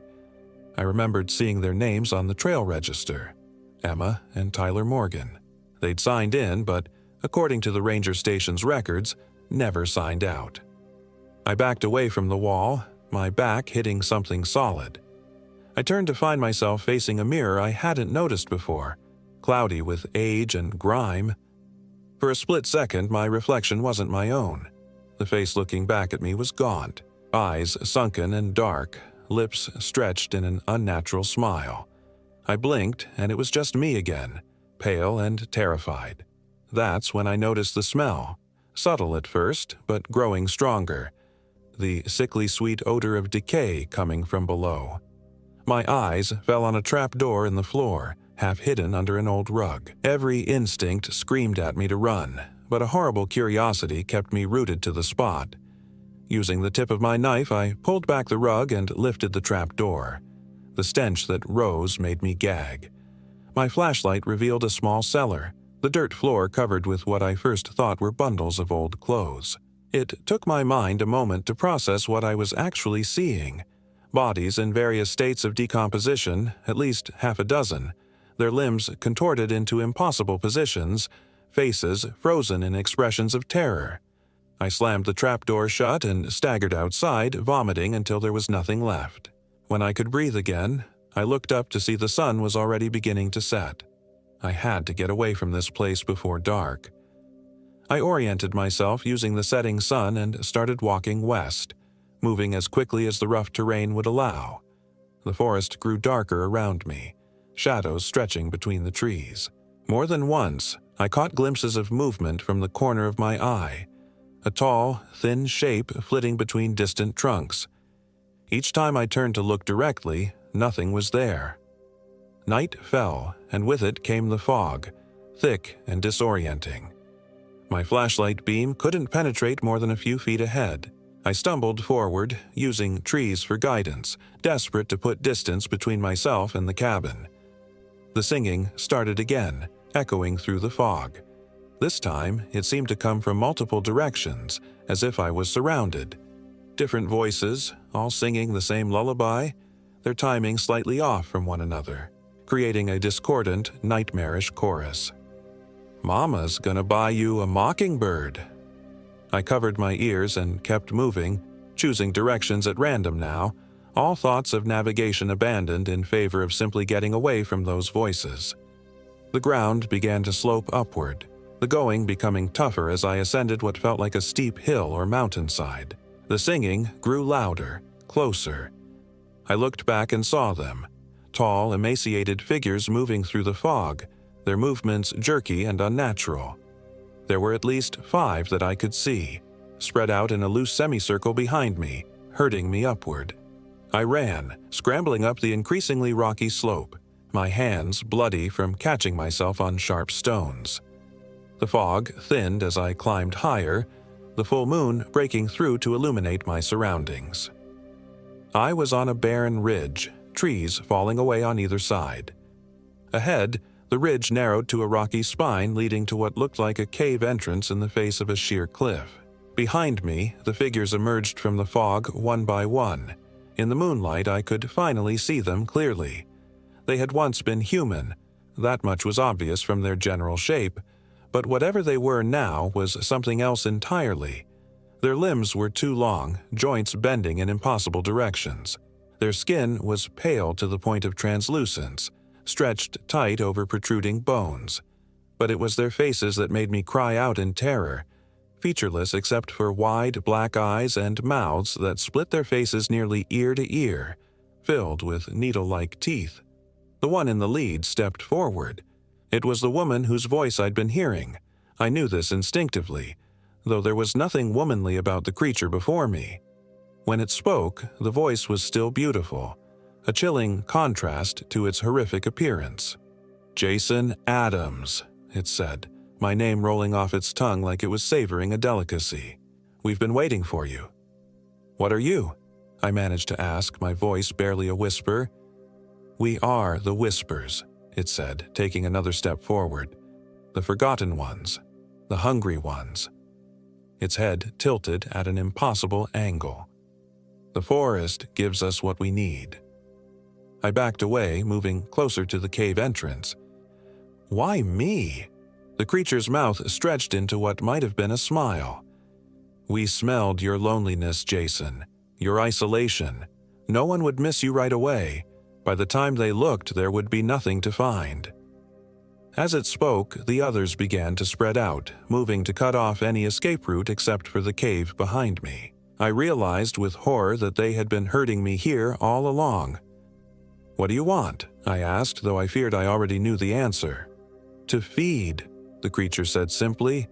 "First on your fear, then on your flesh, and finally," it inhaled deeply, as if smelling something delicious, "on your soul." They began to close in, moving with that same jerky, unnatural gait. I backed toward the cave entrance, knowing it was probably a dead end, but seeing no alternative. As I reached the mouth of the cave, my foot struck something that rolled away with a clatter. I glanced down to see a metal canister, a flare gun. It must have belonged to a previous victim, someone who'd made it this far before being caught. With shaking hands, I snatched it up, praying it was still functional. The creatures hesitated, seeming wary of the object in my hands. I pointed it at the nearest one, the woman thing that had spoken to me, and pulled the trigger. For a terrible moment, nothing happened, and I thought the gun had failed. Then it discharged with a whoosh, the flare shooting forward to strike the creature dead center. The effect was immediate and horrifying. The thing burst into flames, its scream so high-pitched it hurt my ears. The fire spread with unnatural speed, the creature's body seemingly highly flammable. The others scattered, shrieking as their companion burned, the fire illuminating the ridge in harsh red light. I didn't wait to see more. I turned and ran into the cave, hoping it might lead to another way down the mountain. The passage was narrow and winding, forcing me to crouch in places. I could still hear the shrieks from outside, now mixed with what sounded like angry howls. The tunnel began to slope downward, which I took as a good sign. After what felt like hours of careful navigation by flashlight, I caught the scent of fresh air. The passage widened, and I found myself emerging onto a forested slope, a different part of the mountain from where I'd entered. Dawn was breaking, pale light filtering through the trees. I had no idea where I was, but anywhere was better than that ridge. I made my way downhill, following the sound of running water until I came across a stream. Water meant civilization eventually, so I followed its course. It was late afternoon when I stumbled onto a hiking trail, and another hour before I encountered a group of day hikers who, seeing my condition, immediately called for help on a satellite phone. I was evacuated by helicopter to the nearest hospital, suffering from dehydration, exposure, and numerous cuts and bruises. I told the park rangers what had happened, or at least a version of it that wouldn't get me committed to a psychiatric ward. I mentioned getting lost, finding an old cabin with disturbing contents, and having to flee from what I claimed were hostile squatters living illegally in the national forest. They found the cabin exactly where I described it, along with the grisly contents of the cellar. The bodies were identified as missing hikers from the past 3 years. Emma and Tyler Morgan were among them. What they didn't find were any signs of the creatures I called the Whispers. No unusual footprints, no evidence of the confrontation on the ridge. The flare gun was discovered at the cave entrance, recently discharged, but authorities assumed I'd used it as a distress signal. I've since learned that the area where I encountered these things has a history dating back to the earliest European exploration of the region. Native American tribes avoided certain parts of what is now Gallatin National Forest, particularly the northern sections where I had my experience. Old trappers' journals mention walking shadows and singing spirits that lured the unwary to their deaths. Local folklore speaks of the Absaroka Whispers, entities that were neither human nor spirit, but something in between, forgotten beings that had learned to imitate humanity to lure in prey. According to legend, they could only take physical form at night and were repelled by fire. I don't know if what I encountered matches these legends exactly, but I know what I saw, what I heard, what I narrowly escaped from. I haven't set foot in another forest since that day. The doctors say my blood pressure is now perfectly normal. Apparently, terror is an effective, if not recommended, treatment for hypertension. But I would trade my healthy heart for the ability to sleep through the night without hearing that singing, without seeing those elongated limbs reaching for me through the fog. Sometimes, on particularly dark nights, I swear I can hear faint singing coming from the street below my apartment. A woman's voice, beautiful but somehow wrong, calling my name. I keep my doors locked and my curtains drawn, because I know they're still out there, still hungry, and I can't shake the feeling that they're not confined to the remote wilderness of Montana, that they've followed me home, patient and persistent, waiting for me to let my guard down, waiting to finish what they started.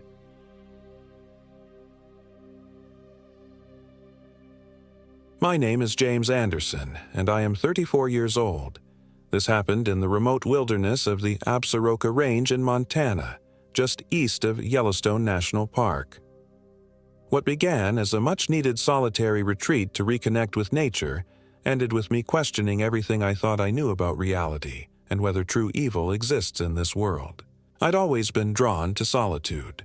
Growing up in a chaotic household with 4 siblings and parents who fought constantly had conditioned me to seek peace in isolation. As a software developer who worked remotely, I had the freedom to disappear for weeks at a time without anyone noticing. That's exactly what I planned to do when I packed my Subaru Outback with camping gear and set off toward the Absaroka Beartooth Wilderness. My destination was the Slough Creek area, a secluded backcountry region known for its pristine wilderness and relative isolation. I'd researched it extensively, mapping out a route that would take me deep into areas rarely visited by casual hikers. The remoteness appealed to me. I wanted to get as far away from humanity as possible. I'd been struggling with insomnia and anxiety for months, a byproduct of a breakup and mounting pressure at work. I needed this escape. The drive from Bozeman took nearly 3 hours, the landscape gradually transforming from rolling plains to rugged mountains. By the time I arrived at the trailhead, dark clouds had gathered overhead, threatening rain. I shouldered my heavy pack and started up the trail, hoping to make it to my first campsite before the weather turned. The first 2 days passed uneventfully. I hiked during daylight hours, set up camp, cooked simple meals on my portable stove, and slept deeply for the first time in months. On the morning of the 3rd day, I woke feeling refreshed and decided to venture off the designated trail. According to my map, there was a series of high alpine lakes tucked away in a cirque about 5 miles east. They weren't on any official trail maps. I'd found reference to them on an obscure hiking forum, but the poster had described them as eerily beautiful and completely deserted. Looking back, I should have paid more attention to the word eerily. The hike to the lakes was arduous, the terrain becoming increasingly difficult as I moved away from established paths. Several times I had to check my GPS to ensure I was still heading in the right direction. By early afternoon, I reached a ridge overlooking the lakes. The forum post hadn't exaggerated. They were stunning. 3 mirror-like pools of water nestled in a rocky basin, surrounded by steep cliffs on 3 sides. The water was so clear I could see rocks at the bottom even from my elevated position. I scrambled down to the edge of the largest lake and set up camp on a flat area about 30 yards from the shore. As I worked, I couldn't shake the feeling that something was off. The air felt heavier here, almost pressurized, and despite the spectacular scenery, there was a notable absence of wildlife. No birds called, no insects buzzed. The silence was absolute. I dismissed the unease as a product of isolation and focused on setting up my tent. As evening approached, I built a small fire and cooked a freeze-dried meal, watching as the setting sun cast long shadows across the water. That's when I first noticed the ripples. There was no wind, not even the slightest breeze, yet the surface of the lake pulsed with concentric rings that originated from the center and expanded outward. I watched, mesmerized as the patterns repeated every few minutes. It occurred to me that there might be thermal activity beneath the lake, similar to the geothermal features in Yellowstone. As darkness fell, I crawled into my tent, zipped up my sleeping bag, and tried to sleep. Hours passed as I drifted in and out of consciousness, troubled by strange dreams of whispering voices. Around midnight, I jerked awake to a sound that sent chills down my spine, a low, melodic humming that seemed to come from the direction of the lake. I fumbled for my headlamp and unzipped the tent. The scene outside froze me in place. The lake was glowing, not from moonlight reflecting off the surface, but from within. A soft blue phosphorescence that illuminated the entire basin. And at the center of the lake, partially submerged, was what appeared to be a human figure. My rational mind tried to make sense of what I was seeing. Perhaps it was a log or a rock formation that merely resembled a person. But as I watched, the figure moved, slowly turning its head in my direction. Even from a distance, I could see that its eyes reflected the same unearthly blue light that emanated from the water. I retreated into my tent, heart pounding against my ribs. I told myself I was hallucinating, that altitude sickness or exhaustion was causing me to see things. I put in my earbuds, cranked up music on my phone, and eventually fell into a restless sleep. Morning brought clarity and sunshine. The lake appeared normal, crystal clear and still. I convinced myself that what I'd seen was a vivid dream, perhaps triggered by stories I'd read about Montana's wilderness hauntings. Still, I decided to cut my stay at the lakes short. I'd pack up after breakfast and head back to the main trail. As I boiled water for coffee, I noticed something strange at the lake's edge. Footprints in the mud that weren't my own. They emerged from the water and led directly toward my campsite before vanishing about 10 feet from where I now stood. They were barefoot prints, but oddly elongated, with what appeared to be extra joints in the toes. I stared at them for a long time, trying to rationalize what I was seeing. Could they be animal tracks distorted by mud and water? Had someone else camped here recently? But if so, why would they wade into the frigid lake? I hastily packed my gear, no longer interested in breakfast. My instincts screamed at me to leave this place immediately. As I shouldered my pack, a movement caught my eye, something breaking the surface of the lake about 50 yards out. I watched, paralyzed, as a head emerged, followed by shoulders and a torso. The figure, undeniably human in basic shape, stood waist-deep in water that I knew must be at least 20 feet deep at that point. It raised an arm and beckoned to me. I ran. I abandoned the careful path I'd taken down and scrambled up the steepest part of the ridge, caring only about putting distance between myself and the lake. My pack caught on rocks and branches, but I didn't slow down. By the time I reached the top of the ridge, my lungs burned and my legs trembled with exertion. I allowed myself one glance back. The figure was no longer in the lake. Instead, it stood on the shore, exactly where my tent had been. Even from this distance, I could see it wasn't fully human. Its proportions were wrong, limbs too long, head slightly too large, and its skin had a bluish-gray cast that no living person could possess. It raised both arms this time, and though no sound traveled across the distance between us, I felt words forming in my mind. "Come back, James. The water is waiting for you." It knew my name. I fled along the ridge, no longer caring about following my planned route, focused only on reaching the main trail as quickly as possible. The terrain was treacherous, loose scree and jagged rocks that threatened to twist an ankle with every step. I fell twice, scraping my hands and tearing my pants, but adrenaline kept me moving. By late afternoon, I intersected with the Slough Creek Trail.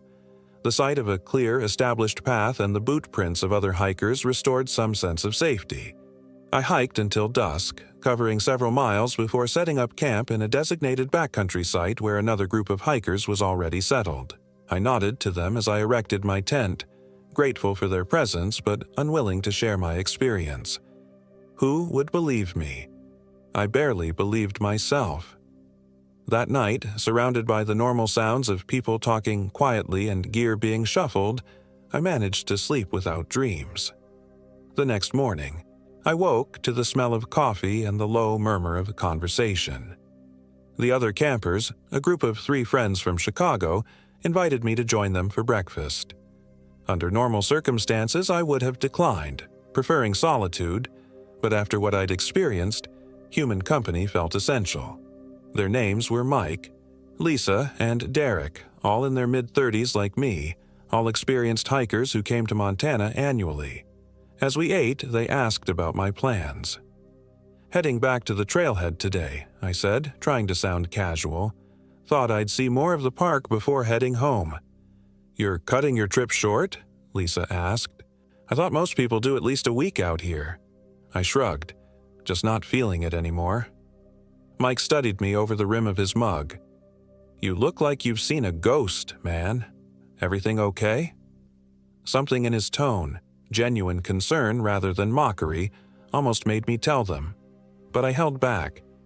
"Just tired. Had some weird dreams up by the Alpine Lakes." Derek perked up. "You went to the Ghost Lakes?" The name sent a chill through me. "Is that what they're called?" The 3 exchanged glances. "There's a cluster of unnamed lakes east of here that locals call the Ghost Lakes," Lisa explained. "Not many people go there. There's a lot of superstition around them." "What kind of superstition?" I asked, trying to keep my voice steady. Mike leaned forward. "They say the lakes are thin places, where the barrier between worlds isn't as solid. The Crow people avoided them completely, called them the Whispering Waters, and believed spirits lived beneath the surface. Derek nodded. There have been disappearances over the years. Hikers who went to explore the lakes and never came back. That's just stories, Lisa interjected. There's no proof anyone actually vanished there. People get lost in the wilderness all the time. My uncle was a park ranger for 20 years, Mike countered. He said they found camping gear by those lakes multiple times, but no bodies. One case, they found a journal with entries that got increasingly paranoid. The last entry just said, "It knows my name." I nearly dropped my coffee. Anyway, Mike continued, oblivious to my reaction, the ranger service doesn't encourage people to go there. Too remote for easy rescue if something goes wrong. I mumbled something about being glad I'd left and changed the subject. After breakfast, I thanked them and packed up quickly. I needed to get back to civilization, to put as much distance as possible between myself and those lakes. The hike back to the trailhead was uneventful, though I couldn't shake the feeling of being watched. Every rustle in the underbrush, every shadow that moved with the wind made me jump. By late afternoon, I reached my car, threw my gear in the back, and drove to the nearest town, Cook City, a small settlement just outside the northeast entrance to Yellowstone.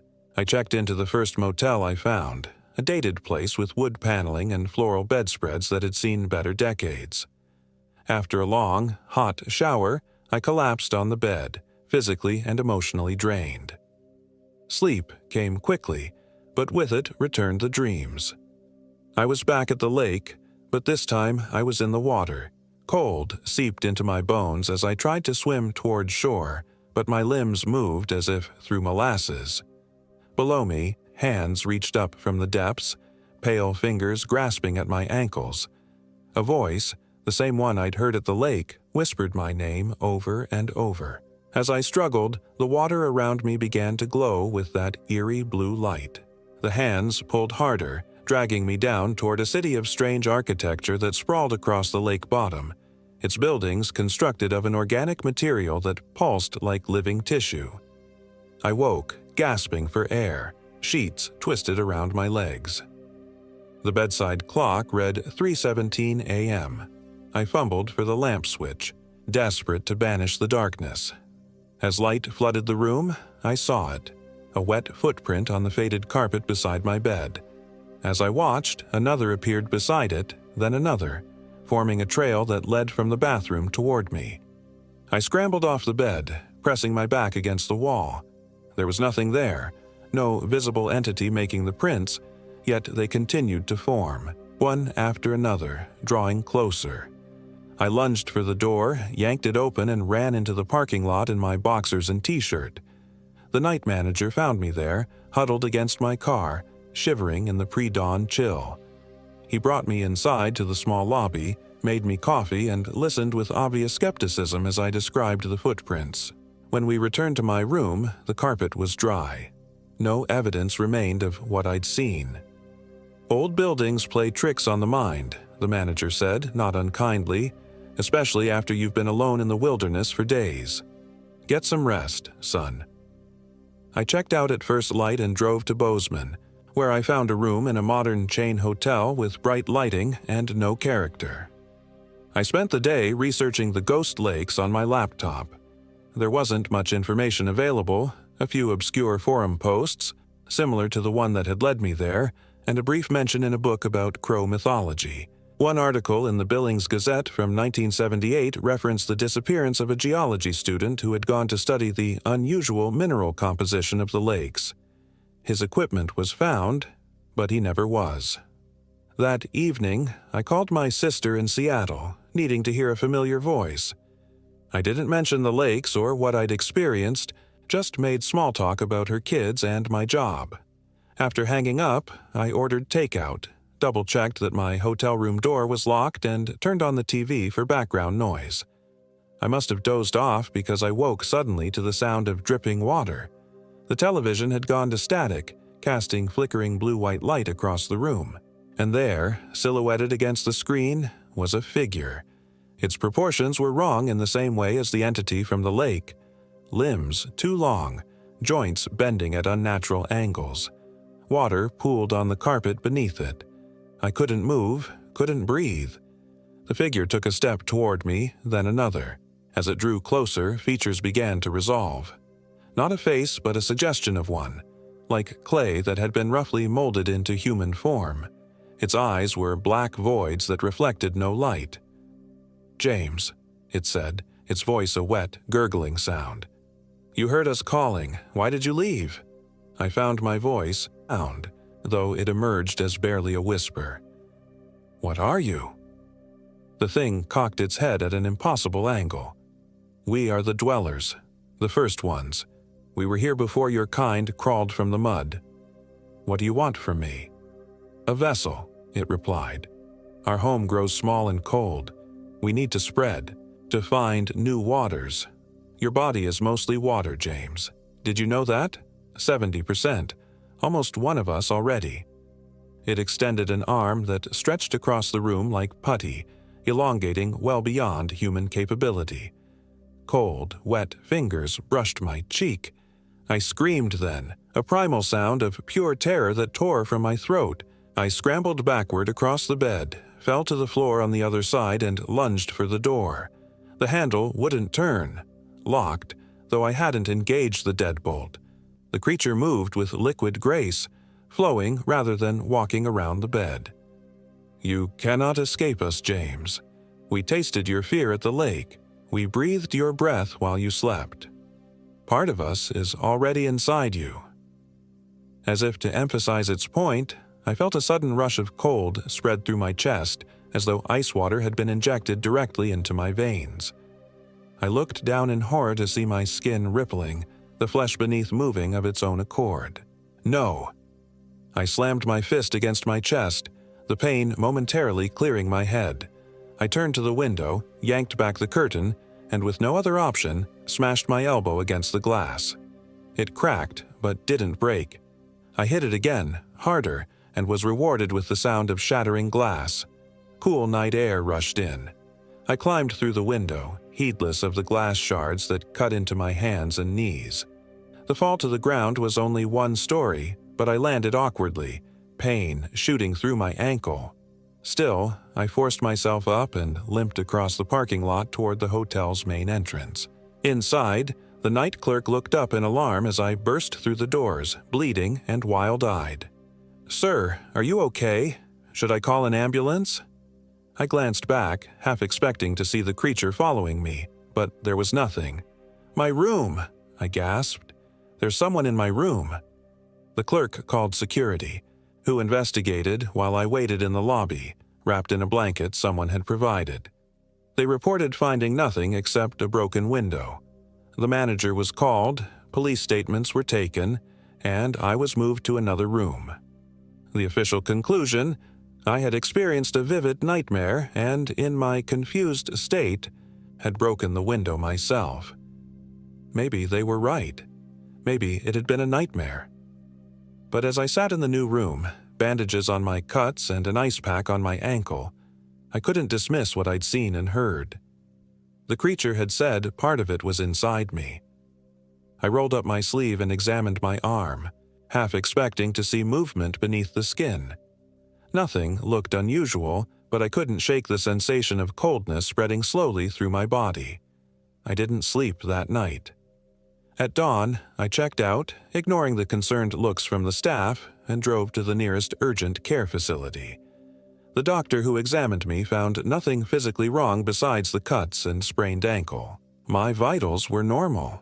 When I tried to explain about the cold spreading through me, he suggested it might be anxiety and prescribed me a mild sedative. I didn't fill the prescription. Instead, I drove east, away from Montana, stopping only for gas and coffee. I pushed through exhaustion, terrified that if I slept, the thing, the dweller, as it had called itself, would return. By nightfall, I'd crossed into North Dakota, and by the following evening I was in Minneapolis, where I finally collapsed from exhaustion in another anonymous hotel room. This time, I didn't dream. When I woke, for the first time in days, I felt almost normal. The cold sensation had receded, and I began to convince myself that stress and isolation had caused a brief psychotic episode. I spent 3 days in Minneapolis recovering, sleeping dreamlessly each night. On the 4th day, I called my boss, explained that I'd had some health issues while camping, and said I'd be back online the following week. I might have dismissed the entire experience as a breakdown if not for what happened on my drive home. I'd stopped at a rest area in western Wisconsin to stretch my legs and use the bathroom. As I washed my hands, I noticed a man at the next sink staring at me. He was ordinary in every way, middle-aged, slightly overweight, dressed in casual travel clothes, except for his eyes, which reflected an unnatural blue light. "We found you, James," he said, his voice overlaid with that familiar wet, gargling quality. "Did you think distance would matter? Water is everywhere, in the clouds, in the rivers, in every human body. We are patient. We have waited millennia. We can wait for you to accept your role." I backed away. "Leave me alone. I want nothing to do with you."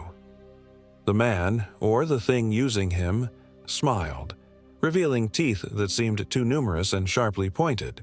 "You drank from the lake, James. You swallowed us. We are already growing inside you. Soon you will bring us to new waters."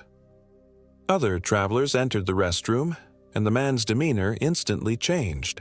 The blue light in his eyes dimmed, his posture relaxed, and he nodded politely to the newcomers.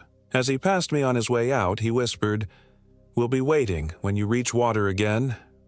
I fled the rest area, driving well over the speed limit until I was several states away.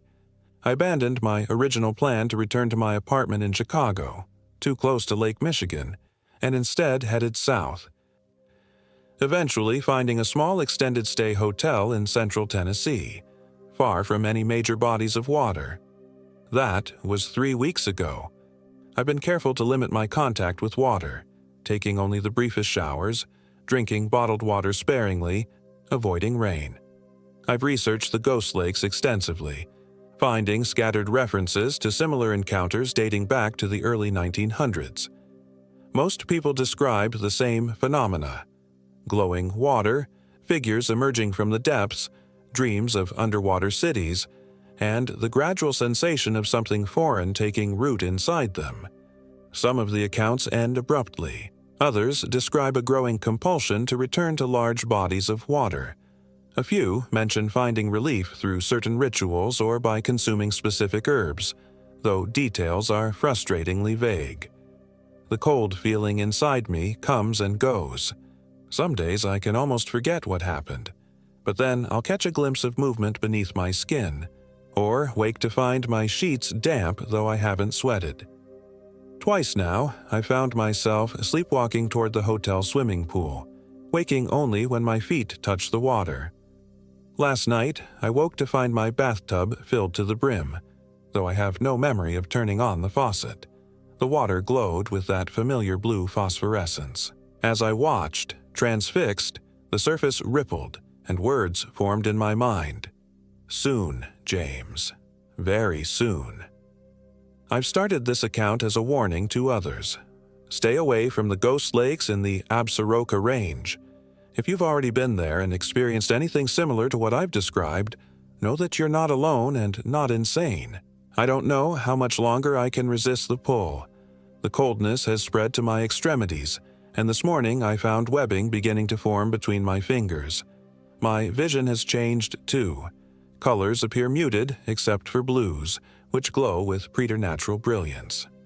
I can sense water everywhere now, the pipes in the walls, the condensation on my window, the moisture in the air. They're calling me again, louder than before, not just back to the lakes, but to any deep water where they can spread. Part of me wants to give in, to surrender to whatever transformation is occurring. Another part of me is still fighting, still human enough to be terrified. If you're reading this and I've disappeared, don't look for me in the mountains of Montana. Look in the depths of the nearest lake or river or ocean. I'll be there, with the other dwellers, watching from beneath the surface, waiting for the next unwary traveler who ventures too close to the water's edge. And if you see ripples spreading across still water with no wind to cause them, run. Run as far from water as you can, because they're spreading. and they're hungry for new vessels.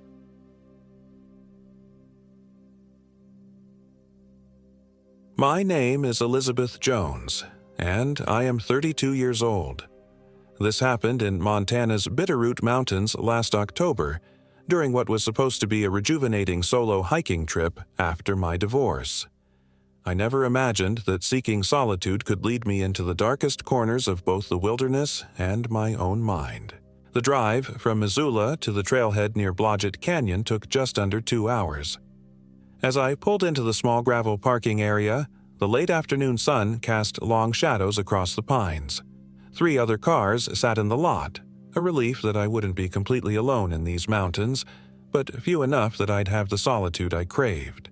The air smelled of pine sap and earth, crisp with the promise of approaching winter. I shouldered my pack, checking my map one last time. My plan was straightforward: hike 4 miles to Blodgett Lake, set up camp for 2 nights, then trek deeper into the canyon before looping back. The route was marked intermediate, challenging enough to occupy my mind, but not so difficult that I, an experienced solo hiker, couldn't handle it.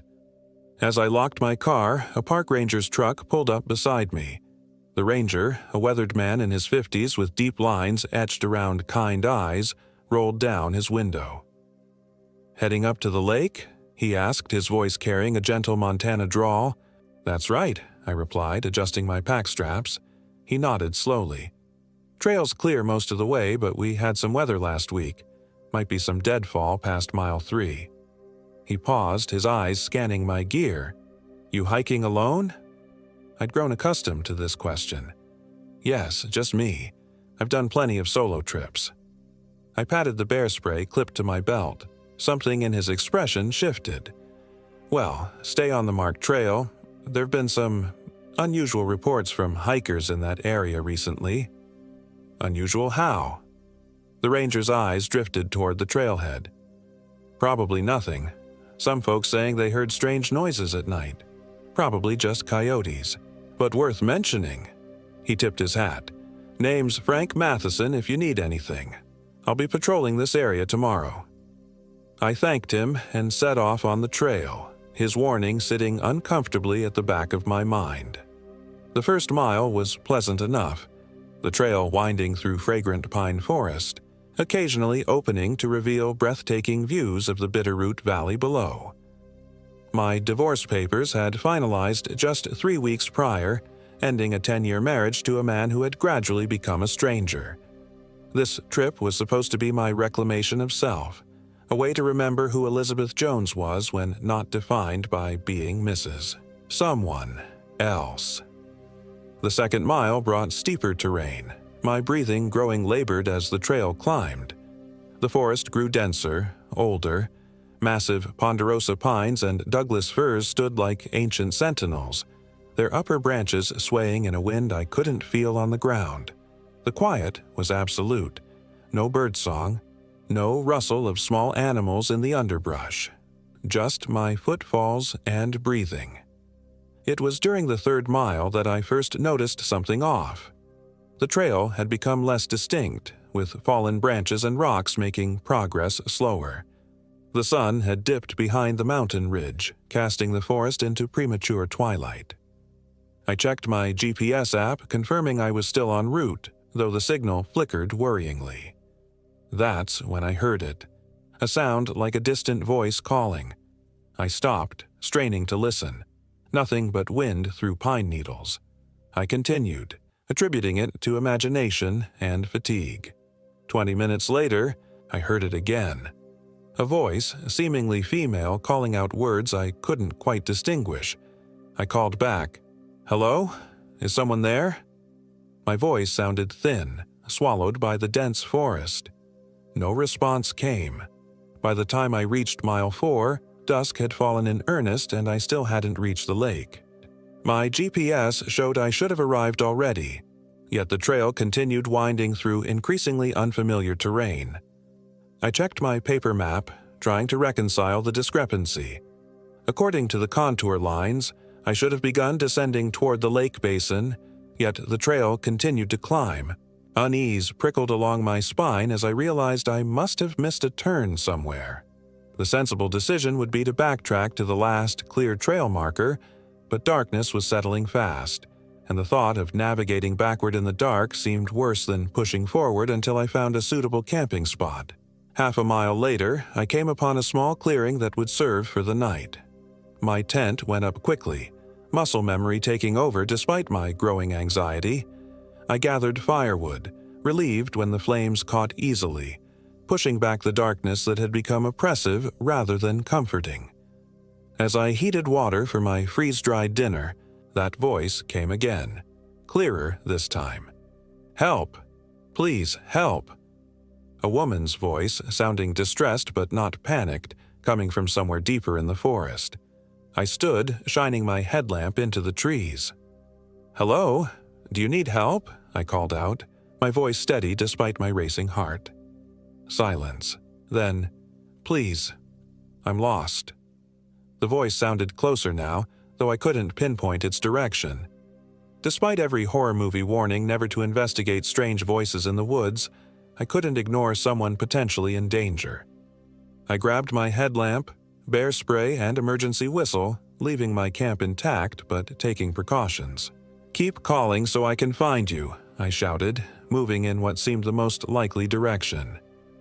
The forest grew denser as I moved away from my camp, branches reaching like gnarled fingers, scraping against my jacket. My headlamp cast bizarre, shifting shadows that seemed to move independently of the trees. The voice called again, somehow still distant despite my progress. After 10 minutes of careful navigation, I stopped, a cold realization settling in my stomach. The voice had led me in a complete circle. Through the trees, I could see the glow of my own campfire, exactly where I'd started. "This isn't funny," I called out, anger replacing fear. "If someone's messing with me, stop it now." The response came immediately behind me, so close I felt breath on my neck. "I'm not messing with you, Elizabeth." I whirled around, heart hammering against my ribs, but saw nothing but darkness between the trees. My name. The voice had said my name. I ran back to my campsite, scanning the perimeter with my light. Nothing moved in the surrounding forest. The fire had dimmed, though I'd only been gone minutes. I added more wood, hands shaking so badly I nearly burned myself. Sleep was impossible. I sat with my back against a tree trunk, knife in one hand, bear spray in the other, eyes straining against the darkness beyond my fire's glow. The voice didn't come again, but sometime past midnight I heard distinct footsteps circling my camp, just beyond where my light reached. They moved with deliberate slowness, stopping occasionally as if observing me. "I know you're there," I called, my voice embarrassingly unsteady. "What do you want?" The footsteps stopped. Then a soft, eerie humming began, a melody that pricked at my memory. It was a lullaby, one my mother used to sing to me as a child before her death when I was 7. No one else would know that tune. The night stretched endlessly, each hour marked by some new torment. The humming would stop, only to be replaced by whispering too faint to understand. Periodically, something would snap branches just beyond my sight, moving with intelligence rather than the random wanderings of wildlife. When dawn finally broke, it brought no relief. A dense fog had settled in the forest, limiting visibility to mere feet. My fire had died despite my efforts to maintain it, and everything, my tent, sleeping bag, clothes, was soaked with dew far heavier than seemed natural. I packed quickly, abandoning the idea of breakfast, desperate to return to civilization. That's when I noticed the footprints. All around my campsite, pressed into the soft earth, were bare human footprints. Small, like a woman's, or a child's. They circled my entire camp, coming right to the edge of where I'd sat vigilant through the night, then retreating into the forest. I followed their direction with my eyes and saw something hanging from a tree branch 20 feet away, my bright red bandana, which had been packed securely in my bag's side pocket.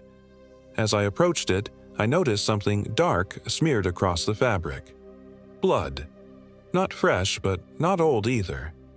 Panic finally overwhelmed me. I abandoned any pretense of calmly hiking out and began half-jogging down the trail, constantly checking my map and GPS, determined not to get further lost. The fog made navigation nearly impossible, but I followed the general slope downward, reasoning that it would eventually lead me back to the valley. After an hour of harried descent, I stopped to catch my breath and drink water. The fog had thinned slightly, revealing I was in a part of the forest I didn't recognize at all. Older growth, the trees massive and gnarled with age. I pulled out my GPS again, but the screen showed only static, the signal completely lost. "You're going the wrong way, Elizabeth." The voice came from directly ahead on the trail, a woman standing in the fog about 30 feet away. I could make out only her silhouette. Slight build, long hair. She wasn't dressed for hiking. "Who are you?" I demanded, my voice cracking. "How do you know my name?" She took a step forward, the fog swirling around her. "You don't recognize me? Look closer." Something about her stance, the tilt of her head, sparked a terrible recognition. As she moved closer, features becoming clearer, I felt the ground tilt beneath me. She had my face, exactly my face, but with eyes that reflected nothing, like polished stones. "What are you?" I whispered, unable to move. My doppelganger smiled, the expression all wrong on my familiar features. "I'm what's been waiting for you, Elizabeth. I've been so lonely here, but now I can leave." She took another step forward. "And you can stay." I broke from my paralysis and ran, blindly, frantically, away from the trail, away from that thing wearing my face. Branches whipped at my skin, roots threatened to trip me with every step. My lungs burned, vision narrowed to a tunnel of green and brown and gray. I don't know how long I ran before my foot caught on an exposed root, sending me sprawling down a steep, unexpected slope. I tumbled helplessly, my pack wrenching painfully at my shoulders before the straps gave way. Pain exploded in my left ankle as it twisted unnaturally, and my head struck something hard. When consciousness returned, I was lying at the bottom of a ravine. My pack was gone, lost somewhere in the fall. Blood matted my hair, and my ankle throbbed with nauseating intensity. The fog had cleared somewhat, revealing a sky tinged with the amber of late afternoon. I'd been unconscious for hours. With tremendous effort, I pulled myself into a sitting position, assessing my injuries. My ankle was sprained, possibly broken. A gash on my forehead had bled profusely but seemed to have stopped. Without my pack, I had no first aid supplies, no water, no food. The only items still with me were my knife, still in its sheath on my belt, and the emergency whistle around my neck. I blew the whistle in 3 sharp blasts, the universal distress signal, then waited, listening. The sound echoed through the ravine, then faded to silence. I blew again, louder, more desperate. The response wasn't rescue but a sound that froze my blood. My whistle's call echoed back perfectly, 3 blasts. Then again, closer. Something was mimicking me, using my own distress call to locate me. Survival instinct kicked in. I couldn't outrun whatever was hunting me, not with my injured ankle. I needed shelter, somewhere defensible. Scanning my surroundings, I spotted a narrow crevice in the ravine wall about 30 feet away. Not quite a cave, but an indentation deep enough to put solid rock at my back. I half crawled, half dragged myself to the crevice, each movement sending jagged pain through my ankle and head. The space was just big enough for me to wedge myself inside, facing outward, knife clutched in white-knuckled fingers. As the light faded from the sky, the temperature dropped rapidly. Without my gear, exposure became as immediate a threat as my mysterious stalker. I gathered what fallen debris I could reach, leaves, twigs, pieces of bark, and pulled them over myself for minimal insulation. Night fell completely, bringing a profound darkness I'd never experienced before. No ambient light from distant cities, No moon or stars penetrated the dense forest canopy above the ravine. Just absolute, suffocating blackness. In that darkness, I heard it approaching. Soft footsteps picking their way down the slope I'd fallen from, deliberate and unhurried. I held my breath, pressing deeper into my meager shelter, praying whatever it was would pass by. The footsteps stopped directly in front of my hiding place. I couldn't see anything, but I felt a presence, sensed something crouching just feet away. The air grew inexplicably colder. "I know you're there, Elizabeth," my own voice whispered from the darkness. "You can't hide from me. I am you." I bit down on my knuckles to keep from screaming, tasting blood. "It hurts, doesn't it?" the voice continued conversationally. "Being lost, being alone, being replaced." A soft laugh. "David didn't even notice when I visited him last month wearing your face. He thought I was you, coming to reconcile. He let me in so easily." David, my ex-husband. The implication sent a wave of nausea through me. "Do you want to know what I did to him, Elizabeth, while wearing your skin?" "Stop," I choked out, unable to bear the torment. "What do you want from me?"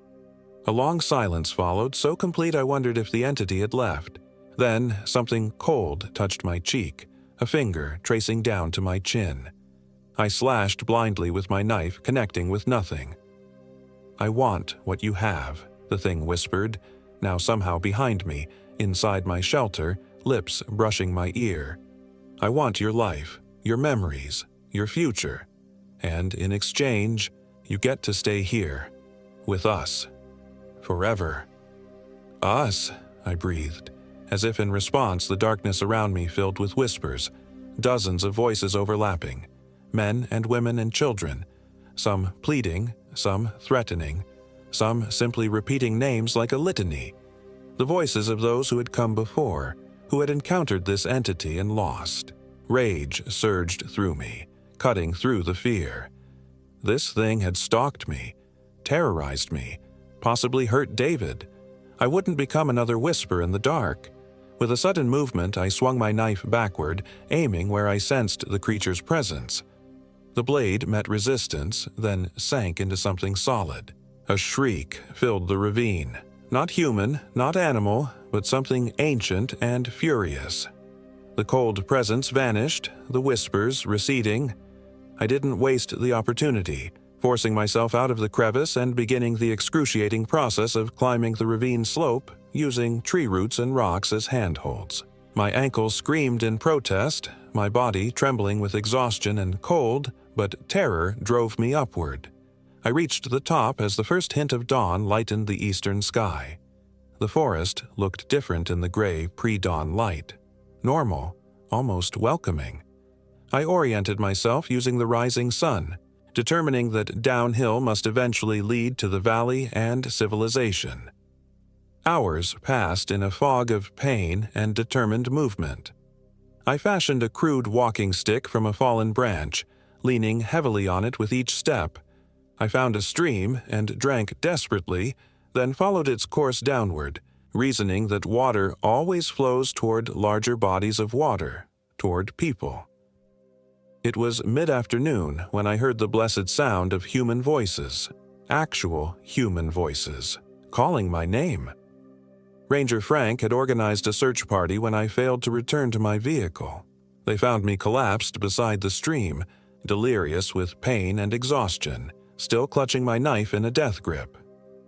At the hospital in Missoula, they treated me for a broken ankle, a moderate concussion, severe dehydration, and the early stages of hypothermia.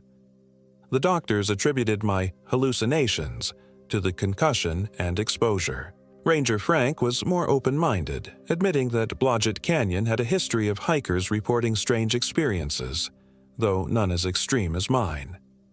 "There are old stories in these parts," he told me quietly, visiting my hospital room the day before my discharge.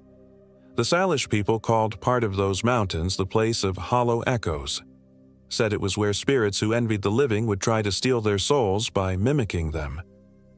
"Did anyone ever check on my ex-husband?" I asked, the entity's taunts still haunting me. Frank nodded. Deputies went to his address in Seattle. He's fine. Confused why they were checking on him, but fine. That should have been reassuring, but something in the ranger's expression held me back from relief. What aren't you telling me? I pressed. Frank sighed, looking uncomfortable. Your ex said something odd. Said you'd come to see him about a month ago. Stayed one night, then left without explanation. Said you seemed different. I hadn't seen David since signing the divorce papers. That was 6 months ago. I've moved since then, left Montana entirely for the crowded safety of Chicago. But I don't feel safe. Sometimes, catching my reflection unexpectedly in a window or mirror, I see a flicker of something wrong behind my eyes. Something ancient and hungry, watching from within. And sometimes, when I'm alone in my apartment, I hear a familiar humming, my mother's lullaby, sung in my own voice, coming from empty rooms. I don't know what I encountered in those mountains. I don't know if I truly escaped. But I do know this. Whatever came back from Blodgett Canyon wasn't entirely Elizabeth Jones. Part of me is still there, lost in the place of hollow echoes. And something else, something wearing perfect facsimiles of my face and voice, is here instead, learning to be me, waiting to complete the transformation.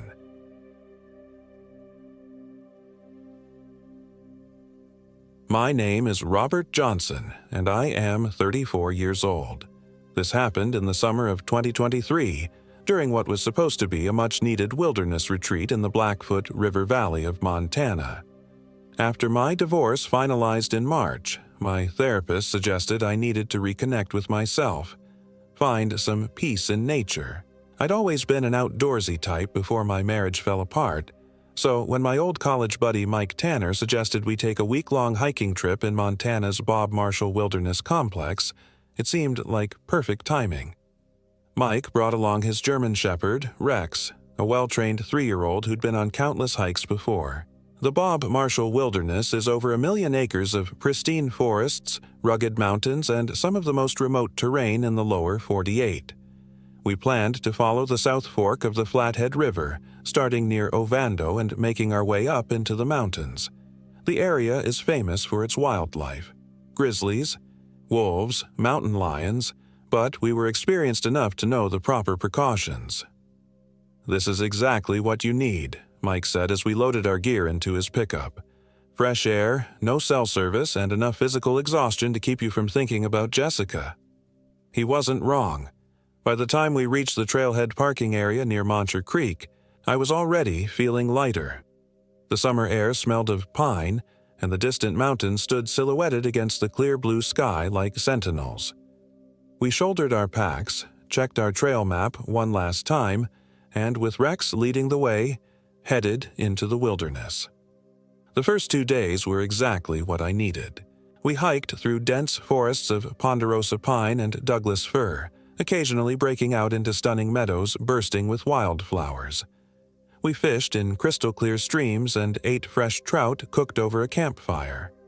We talked about everything and nothing: work, sports, memories from college, but carefully avoided any mention of my failed marriage. On the 3rd day, we reached the junction where Moncher Creek meets the Blackfoot River. The spot was perfect for setting up camp, a flat area near the water with a natural stone fire ring left by previous hikers. While Mike set up the tent, I gathered firewood, and Rex explored the perimeter, occasionally stopping to sniff at something interesting. The sun was just beginning to set when Rex froze. His ears perked forward and let out a low growl. "What is it, boy?" Mike called, but the dog didn't respond, his attention fixed on something in the forest beyond our campsite. I followed Rex's gaze but saw nothing except the darkening trees. "Probably just a deer," I said, but felt a strange unease in my gut. Or maybe a bear. Mike clipped Rex's leash on just to be safe. "Let's not take chances. We'll keep him close tonight." As darkness fell, we sat around the fire sharing a flask of whiskey and watching the flames dance. The forest around us came alive with night sounds: the hoot of an owl, the rustle of small creatures in the underbrush, the gentle gurgle of the river. It was peaceful until Rex suddenly stood up, hackles raised, and let out that same low growl from earlier. This time, I felt it too. That prickling sensation at the back of my neck like we were being watched. "You hear that?" Mike whispered. I strained my ears and caught it. A faint sound like twigs snapping somewhere in the darkness beyond our campfire's glow. Then nothing. "Could be anything," I said, trying to sound casual. "Let's turn in. Long day tomorrow." Inside our tent, I couldn't shake the feeling that something was wrong.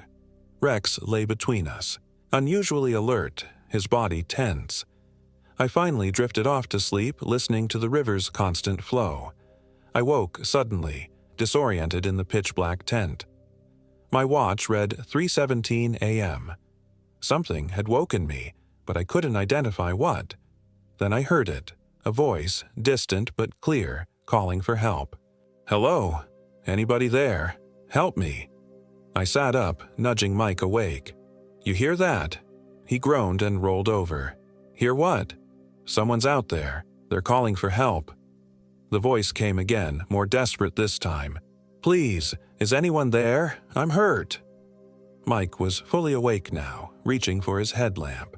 Rex was already on his feet, making that low growling sound that raised the hair on my arms. "Someone must be in trouble," I said, pulling on my boots. Mike grabbed my arm. "Wait, Rob, something doesn't feel right.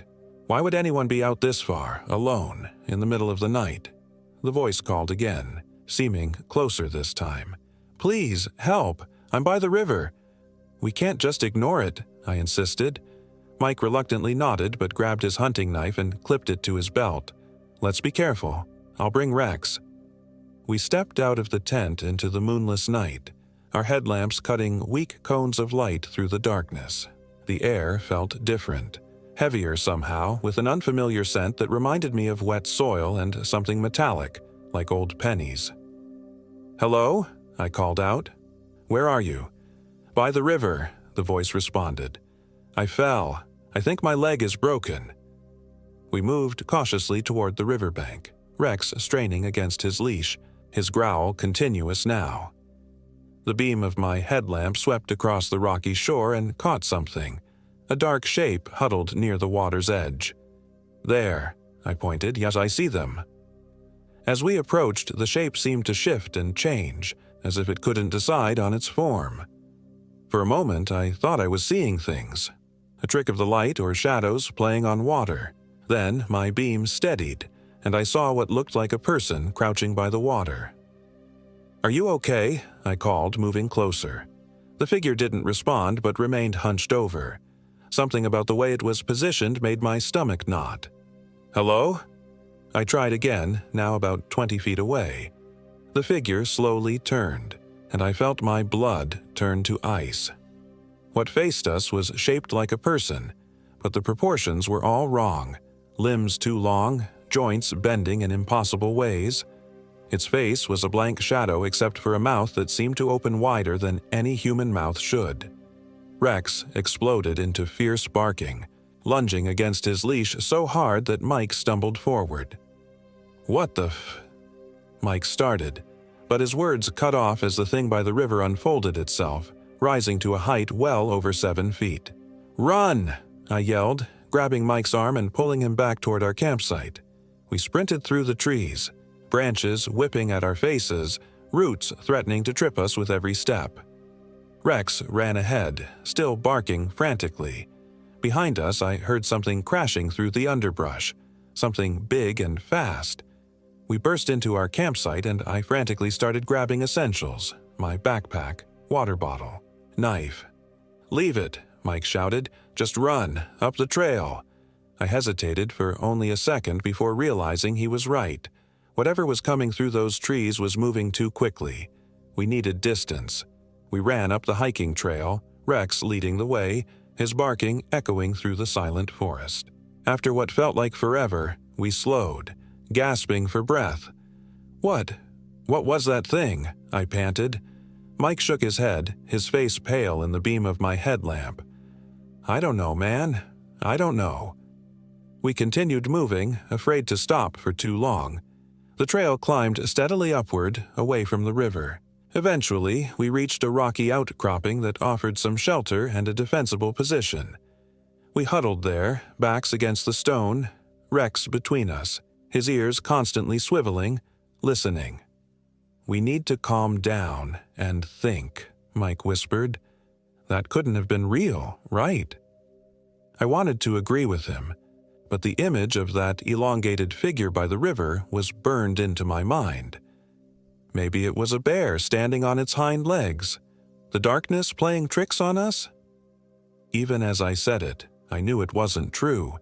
What we'd seen hadn't been a bear or any animal I recognized.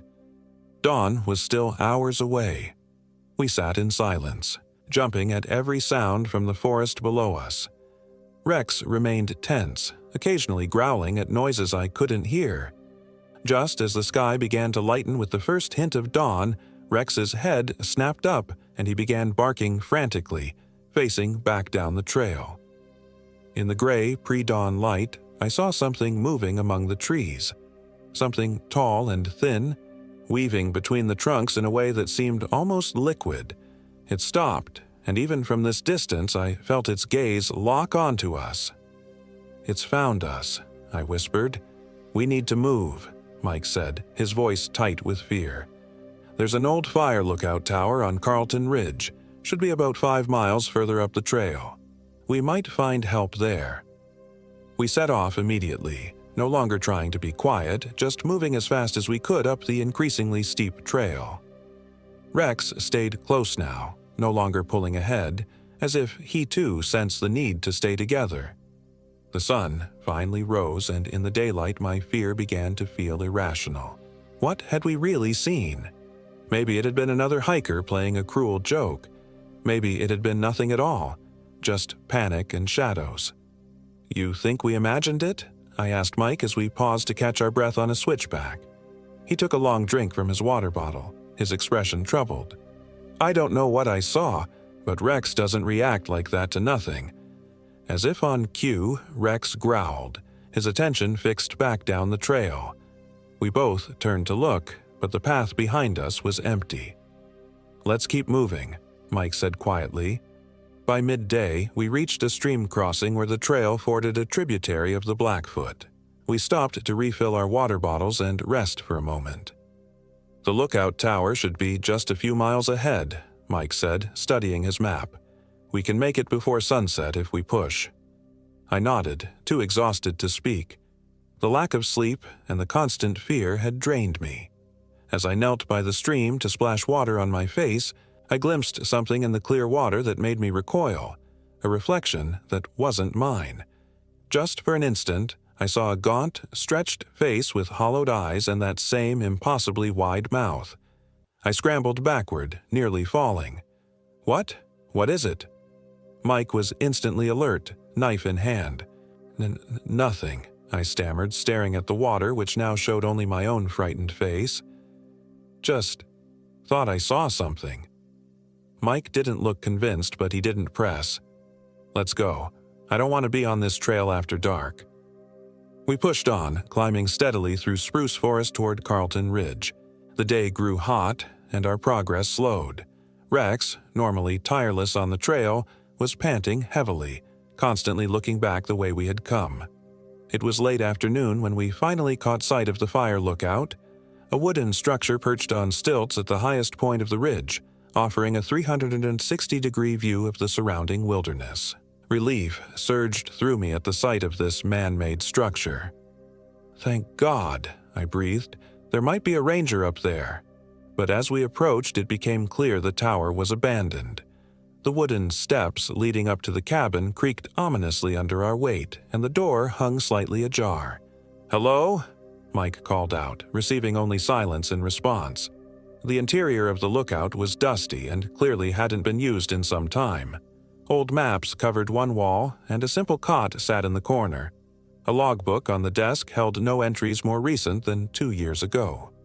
"Forest Service must not staff this tower anymore," Mike said, disappointment clear in his voice. Despite the tower's abandoned state, it was still shelter, 4 walls and a lockable door between us and whatever was out there. We settled in for the night, using our emergency supplies to make a meager dinner. Rex refused to eat, staying by the door with his ears perked up. "What do you think it was?" I finally asked as darkness fell, voicing the question that had been haunting me all day. Mike was silent for a long moment, staring out the window at the darkening forest. "When I was a kid, my grandfather used to tell stories. He was half Blackfeet, and he talked about spirits that lived in these mountains." "Spirits?" I echoed. "Not the friendly kind. He called them the hungry ones, beings that were once human but stayed in the wilderness too long until they forgot what they were. He said they lure travelers by mimicking voices of people in distress." A chill ran through me as I remembered the voice calling for help by the river. "You think that's what we saw?" Mike shrugged, but his expression was grave. "I always thought they were just stories to keep kids from wandering off. Now, I don't know." Outside, the wind picked up, whistling around the corners of the tower. Rex suddenly stood, hackles raised, and let out a deep, threatening growl. Through the windows, we could see nothing but darkness. The tower had no electricity, and our headlamps offered little illumination beyond the glass. "Listen," Mike whispered. At first, I heard nothing but the wind. Then it came, a sound like fingernails dragging slowly across the wooden exterior of the tower. Scritch, scritch, scritch. Moving around the perimeter, testing each wall. Rex backed away from the door, still growling, his tail tucked between his legs.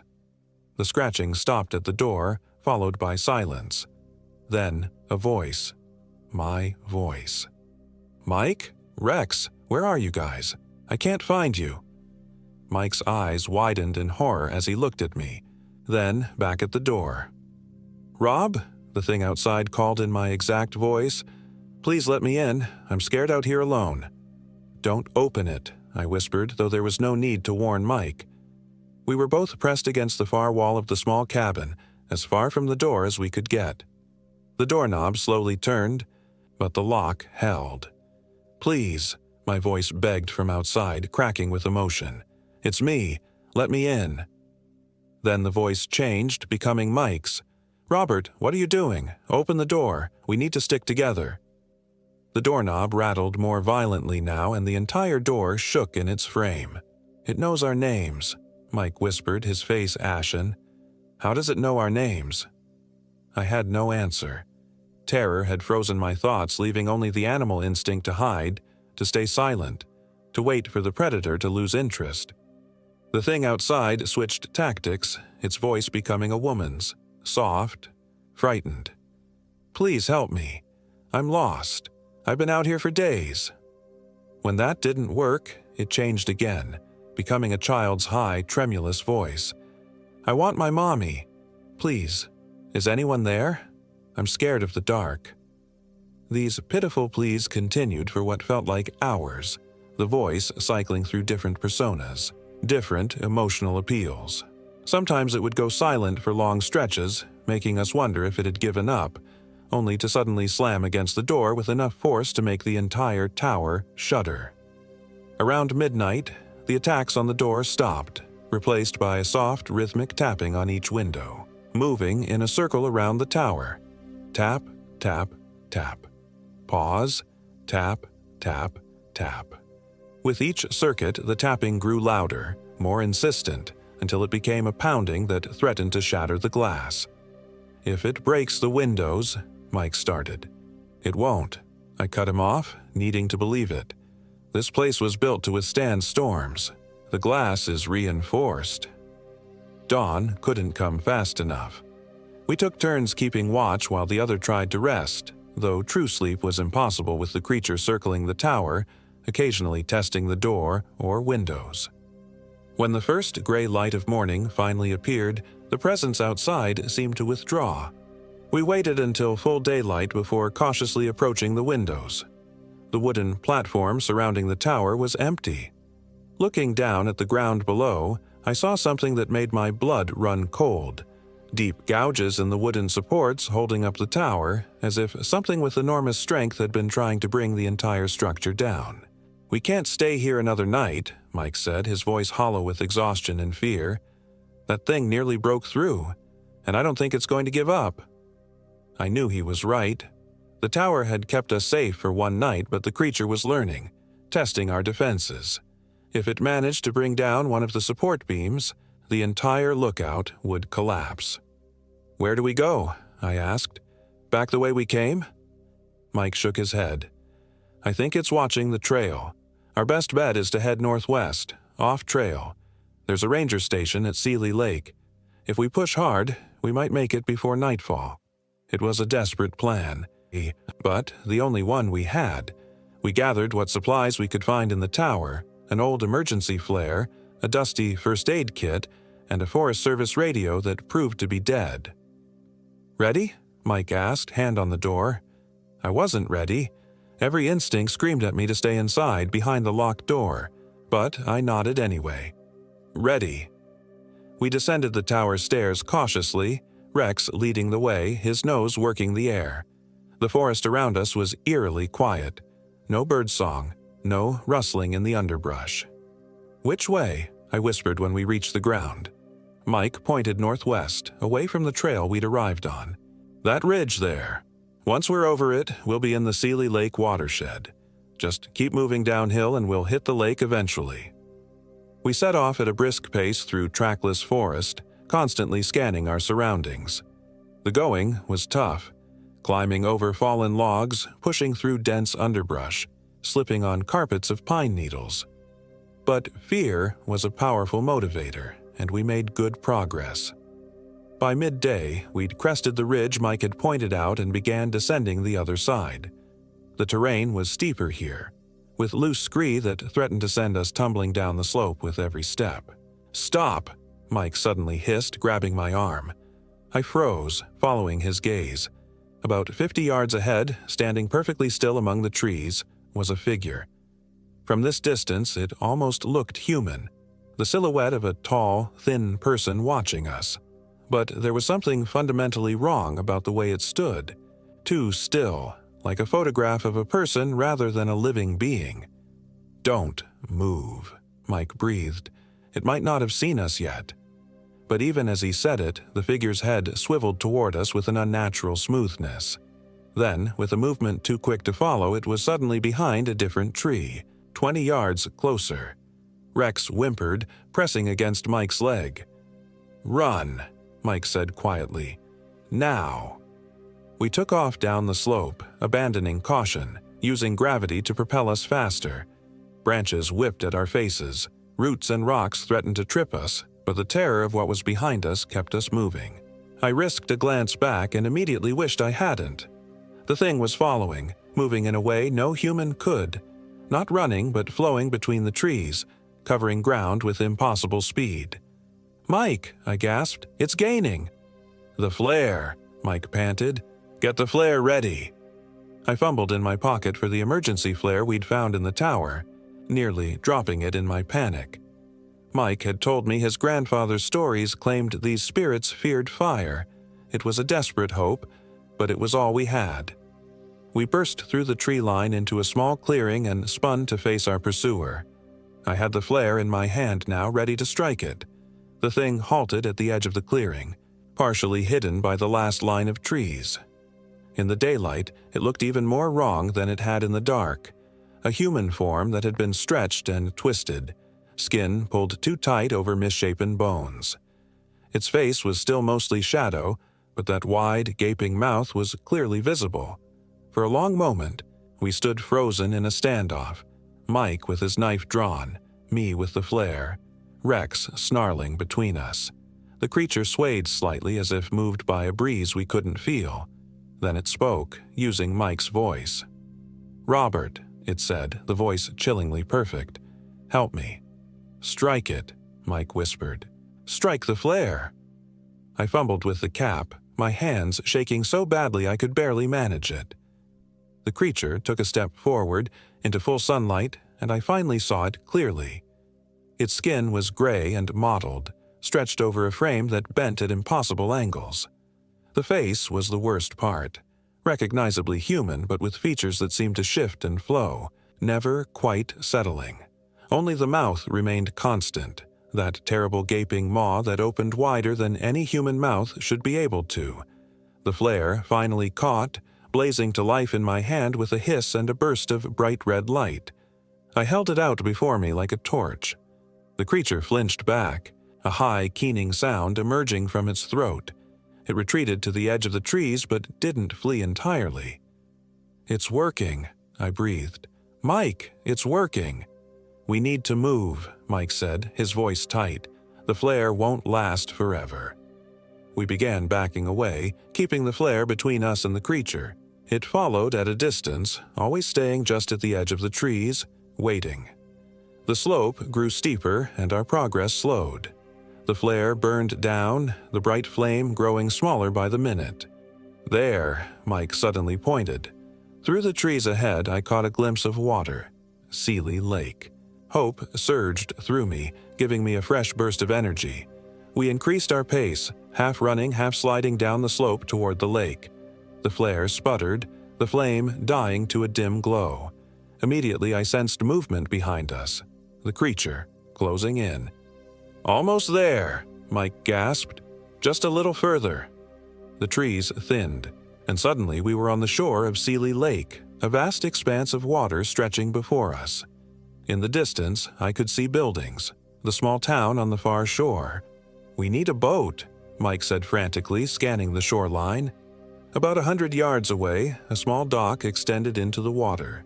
With several boats tied up, we ran toward it, the dying flare clutched in my hand. Behind us, something crashed through the underbrush. Too close. We reached the dock and found a small aluminum rowboat. Mike quickly untied it while I turned to face the forest, the flare now barely alight. At the tree line, the creature had stopped. It stood watching us, swaying slightly. For a moment, I thought the proximity to the water had halted it. Then it took a step forward onto the rocky beach. "Mike," I said urgently, "it's coming." "Get in," he commanded, already in the boat with Rex. I jumped in, nearly capsizing us, and Mike immediately started rowing with powerful strokes, putting distance between us and the shore. The creature reached the end of the dock and stopped again, watching us retreat across the water. Then, with a movement that defied physics, it seemed to flatten itself, spreading out along the surface of the dock like a shadow at noon. It began to flow out over the water toward our boat.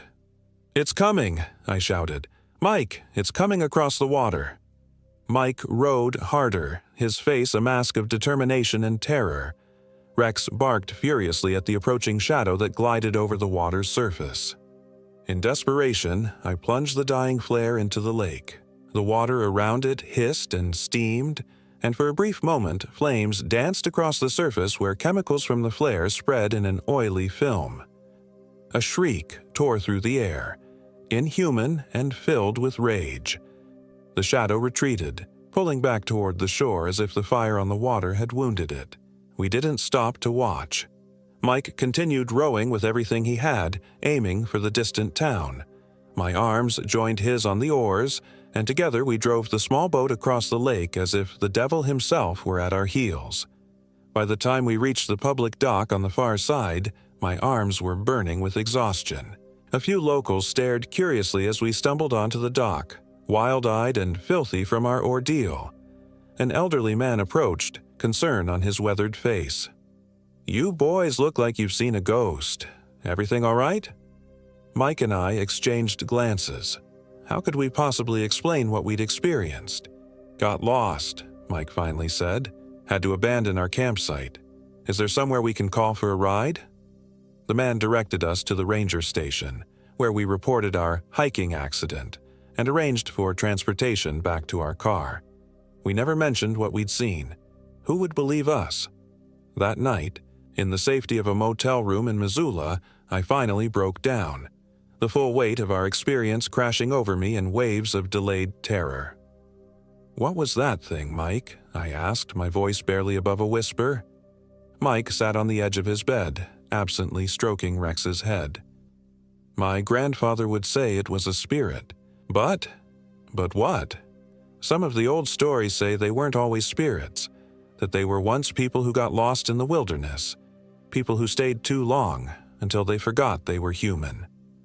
I thought about the creature's ability to mimic our voices, to know our names.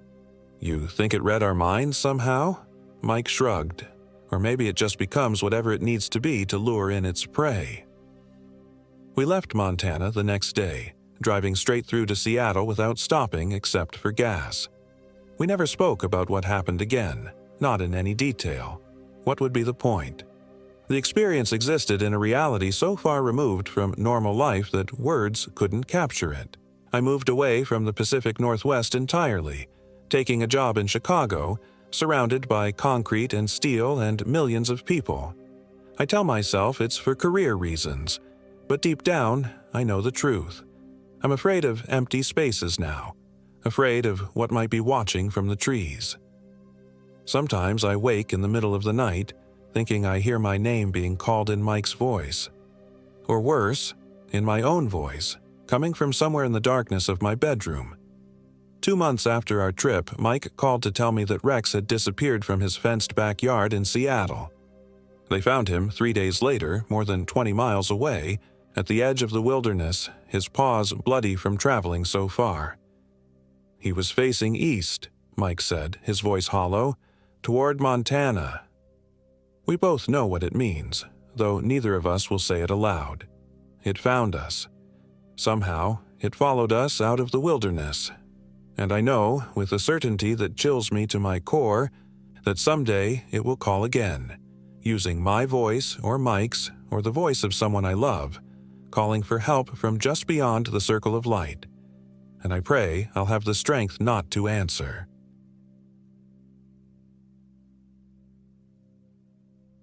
My name is Elizabeth Jones, and I am 32 years old. This happened in Montana's Bitterroot Mountains last October, during what was supposed to be a rejuvenating solo hiking trip after my divorce. I never imagined that seeking solitude could lead me into the darkest corners of both the wilderness and my own mind. The drive from Missoula to the trailhead near Blodgett Canyon took just under 2 hours. As I pulled into the small gravel parking area, the late afternoon sun cast long shadows across the pines. 3 other cars sat in the lot, a relief that I wouldn't be completely alone in these mountains, but few enough that I'd have the solitude I craved. The air smelled of pine sap and earth, crisp with the promise of approaching winter. I shouldered my pack, checking my map one last time. My plan was straightforward: hike 4 miles to Blodgett Lake, set up camp for 2 nights, then trek deeper into the canyon before looping back. The route was marked intermediate, challenging enough to occupy my mind, but not so difficult that I, an experienced solo hiker, couldn't handle it. As I locked my car, a park ranger's truck pulled up beside me. The ranger, a weathered man in his 50s with deep lines etched around kind eyes, rolled down his window. "Heading up to the lake?" he asked, his voice carrying a gentle Montana drawl. "That's right," I replied, adjusting my pack straps. He nodded slowly. "Trail's clear most of the way, but we had some weather last week. Might be some deadfall past mile 3. He paused, his eyes scanning my gear. "You hiking alone?" I'd grown accustomed to this question. "Yes, just me. I've done plenty of solo trips." I patted the bear spray clipped to my belt. Something in his expression shifted. "Well, stay on the marked trail. There've been some unusual reports from hikers in that area recently." "Unusual how?" The ranger's eyes drifted toward the trailhead. "Probably nothing. Some folks saying they heard strange noises at night. Probably just coyotes. But worth mentioning." He tipped his hat. "Name's Frank Matheson if you need anything. I'll be patrolling this area tomorrow." I thanked him and set off on the trail, his warning sitting uncomfortably at the back of my mind. The first mile was pleasant enough, the trail winding through fragrant pine forest, occasionally opening to reveal breathtaking views of the Bitterroot Valley below. My divorce papers had finalized just 3 weeks prior, ending a 10-year marriage to a man who had gradually become a stranger. This trip was supposed to be my reclamation of self, a way to remember who Elizabeth Jones was when not defined by being Mrs. Someone else. The second mile brought steeper terrain, my breathing growing labored as the trail climbed. The forest grew denser, older. Massive ponderosa pines and Douglas firs stood like ancient sentinels, their upper branches swaying in a wind I couldn't feel on the ground. The quiet was absolute. No birdsong, no rustle of small animals in the underbrush. Just my footfalls and breathing. It was during the third mile that I first noticed something off. The trail had become less distinct, with fallen branches and rocks making progress slower. The sun had dipped behind the mountain ridge, casting the forest into premature twilight. I checked my GPS app, confirming I was still en route, though the signal flickered worryingly. That's when I heard it, a sound like a distant voice calling. I stopped, straining to listen. Nothing but wind through pine needles. I continued, attributing it to imagination and fatigue. 20 minutes later, I heard it again. A voice, seemingly female, calling out words I couldn't quite distinguish. I called back, "Hello? Is someone there?" My voice sounded thin, swallowed by the dense forest. No response came. By the time I reached mile 4, dusk had fallen in earnest and I still hadn't reached the lake. My GPS showed I should have arrived already, yet the trail continued winding through increasingly unfamiliar terrain. I checked my paper map, trying to reconcile the discrepancy. According to the contour lines, I should have begun descending toward the lake basin, yet the trail continued to climb. Unease prickled along my spine as I realized I must have missed a turn somewhere. The sensible decision would be to backtrack to the last clear trail marker, but darkness was settling fast, and the thought of navigating backward in the dark seemed worse than pushing forward until I found a suitable camping spot. Half a mile later, I came upon a small clearing that would serve for the night. My tent went up quickly, muscle memory taking over despite my growing anxiety. I gathered firewood, relieved when the flames caught easily, pushing back the darkness that had become oppressive rather than comforting. As I heated water for my freeze-dried dinner, that voice came again, clearer this time. "Help! Please, help!" A woman's voice, sounding distressed but not panicked, coming from somewhere deeper in the forest. I stood, shining my headlamp into the trees. "Hello? Do you need help?" I called out, my voice steady despite my racing heart. Silence. Then, "Please, I'm lost." The voice sounded closer now, though I couldn't pinpoint its direction. Despite every horror movie warning never to investigate strange voices in the woods, I couldn't ignore someone potentially in danger. I grabbed my headlamp, bear spray, and emergency whistle, leaving my camp intact but taking precautions. "Keep calling so I can find you," I shouted, moving in what seemed the most likely direction. The forest grew denser as I moved away from my camp, branches reaching like gnarled fingers, scraping against my jacket. My headlamp cast bizarre, shifting shadows that seemed to move independently of the trees. The voice called again, somehow still distant despite my progress. After 10 minutes of careful navigation, I stopped, a cold realization settling in my stomach. The voice had led me in a complete circle. Through the trees, I could see the glow of my own campfire, exactly where I'd started. "This isn't funny," I called out, anger replacing fear. "If someone's messing with me, stop it now." The response came immediately behind me, so close I felt breath on my neck. "I'm not messing with you, Elizabeth." I whirled around, heart hammering against my ribs, but saw nothing but darkness between the trees. My name. The voice had said my name. I ran back to my campsite, scanning the perimeter with my light. Nothing moved in the surrounding forest. The fire had dimmed, though I'd only been gone minutes. I added more wood, hands shaking so badly I nearly burned myself. Sleep was impossible. I sat with my back against a tree trunk, knife in one hand, bear spray in the other, eyes straining against the darkness beyond my fire's glow. The voice didn't come again, but sometime past midnight I heard distinct footsteps circling my camp, just beyond where my light reached. They moved with deliberate slowness, stopping occasionally as if observing me. "I know you're there," I called, my voice embarrassingly unsteady. "What do you want?" The footsteps stopped. Then a soft, eerie humming began, a melody that pricked at my memory. It was a lullaby, one my mother used to sing to me as a child before her death when I was 7. No one else would know that tune. The night stretched endlessly, each hour marked by some new torment. The humming would stop, only to be replaced by whispering too faint to understand. Periodically, something would snap branches just beyond my sight, moving with intelligence rather than the random wanderings of wildlife. When dawn finally broke, it brought no relief. A dense fog had settled in the forest, limiting visibility to mere feet. My fire had died despite my efforts to maintain it, and everything, my tent, sleeping bag, clothes, was soaked with dew far heavier than seemed natural. I packed quickly, abandoning the idea of breakfast, desperate to return to civilization. That's when I noticed the footprints. All around my campsite, pressed into the soft earth, were bare human footprints. Small, like a woman's, or a child's. They circled my entire camp, coming right to the edge of where I'd sat vigilant through the night, then retreating into the forest. I followed their direction with my eyes and saw something hanging from a tree branch 20 feet away, my bright red bandana, which had been packed securely in my bag's side pocket.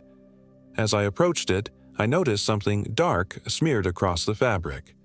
Blood. Not fresh, but not old either. Panic finally overwhelmed me. I abandoned any pretense of calmly hiking out and began half-jogging down the trail, constantly checking my map and GPS, determined not to get further lost. The fog made navigation nearly impossible, but I followed the general slope downward, reasoning that it would eventually lead me back to the valley. After an hour of harried descent, I stopped to catch my breath and drink water. The fog had thinned slightly, revealing I was in a part of the forest I didn't recognize at all. Older growth, the trees massive and gnarled with age. I pulled out my GPS again, but the screen showed only static, the signal completely lost. "You're going the wrong way, Elizabeth." The voice came from directly ahead on the trail, a woman standing in the fog about 30 feet away. I could make out only her silhouette. Slight build, long hair. She wasn't dressed for hiking.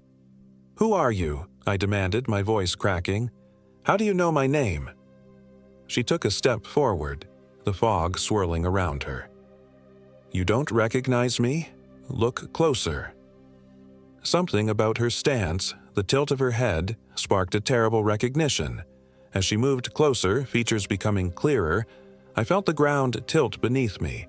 She had my face, exactly my face, but with eyes that reflected nothing, like polished stones. "What are you?" I whispered, unable to move. My doppelganger smiled, the expression all wrong on my familiar features. "I'm what's been waiting for you, Elizabeth. I've been so lonely here, but now I can leave." She took another step forward.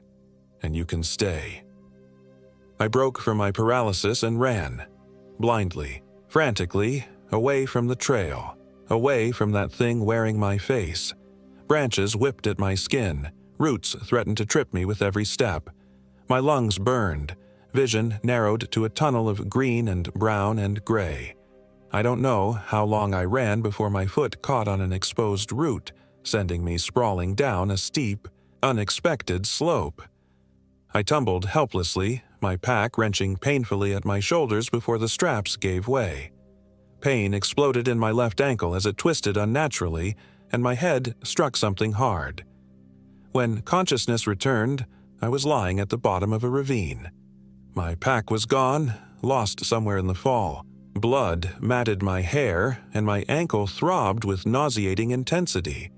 The fog had cleared somewhat, revealing a sky tinged with the amber of late afternoon. I'd been unconscious for hours.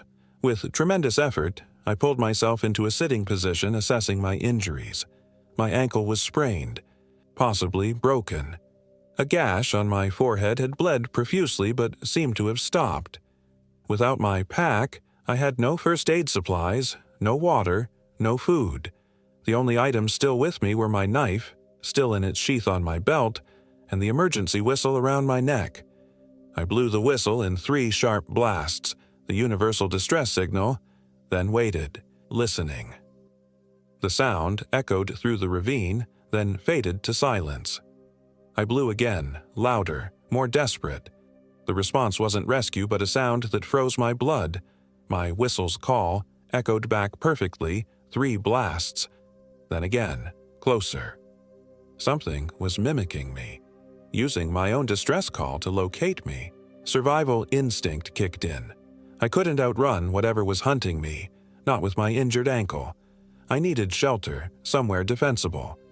Scanning my surroundings, I spotted a narrow crevice in the ravine wall about 30 feet away. Not quite a cave, but an indentation deep enough to put solid rock at my back. I half crawled, half dragged myself to the crevice, each movement sending jagged pain through my ankle and head. The space was just big enough for me to wedge myself inside, facing outward, knife clutched in white-knuckled fingers. As the light faded from the sky, the temperature dropped rapidly. Without my gear, exposure became as immediate a threat as my mysterious stalker. I gathered what fallen debris I could reach, leaves, twigs, pieces of bark, and pulled them over myself for minimal insulation. Night fell completely, bringing a profound darkness I'd never experienced before. No ambient light from distant cities, no moon or stars penetrated the dense forest canopy above the ravine. Just absolute, suffocating blackness. In that darkness, I heard it approaching. Soft footsteps picking their way down the slope I'd fallen from, deliberate and unhurried. I held my breath, pressing deeper into my meager shelter, praying whatever it was would pass by. The footsteps stopped directly in front of my hiding place. I couldn't see anything, but I felt a presence, sensed something crouching just feet away. The air grew inexplicably colder. "I know you're there, Elizabeth," my own voice whispered from the darkness. "You can't hide from me. I am you." I bit down on my knuckles to keep from screaming, tasting blood. "It hurts, doesn't it?" the voice continued conversationally. "Being lost, being alone, being replaced." A soft laugh. "David didn't even notice when I visited him last month wearing your face. He thought I was you, coming to reconcile. He let me in so easily. David, my ex-husband." The implication sent a wave of nausea through me. "Do you want to know what I did to him, Elizabeth, while wearing your skin?" "Stop," I choked out, unable to bear the torment. "What do you want from me?" A long silence followed, so complete I wondered if the entity had left. Then something cold touched my cheek, a finger tracing down to my chin. I slashed blindly with my knife, connecting with nothing.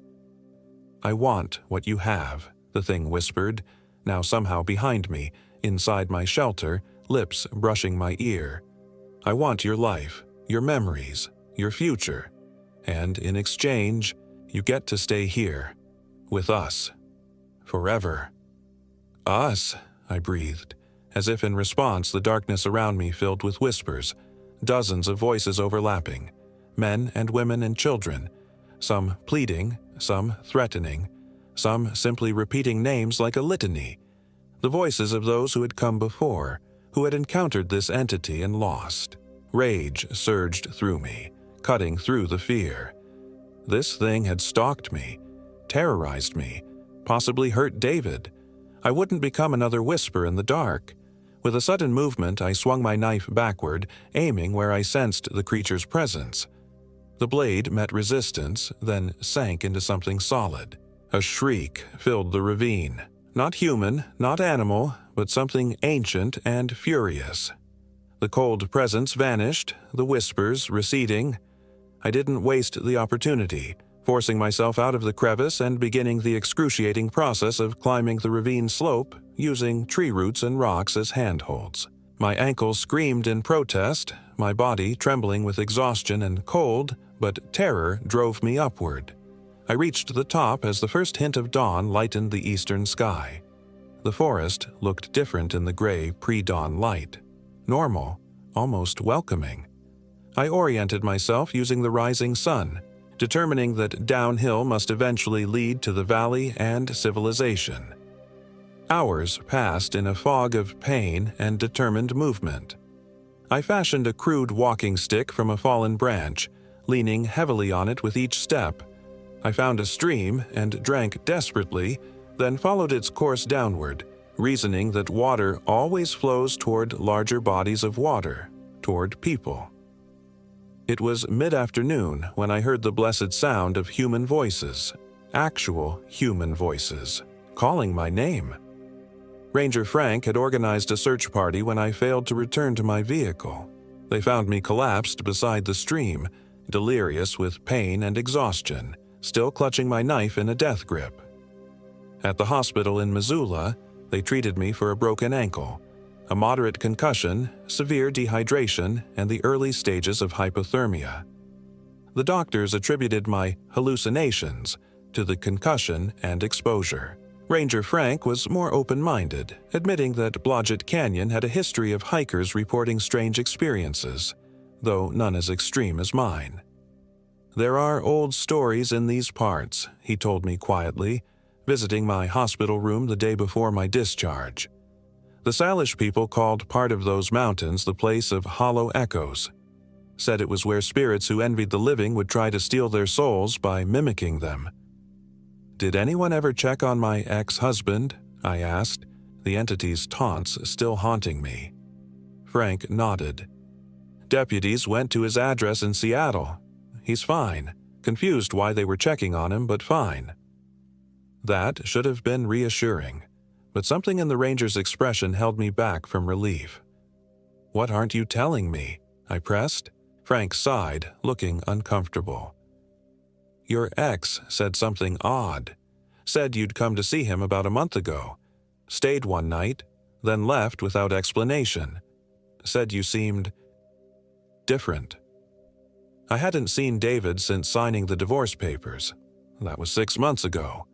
I've moved since then, left Montana entirely for the crowded safety of Chicago. But I don't feel safe.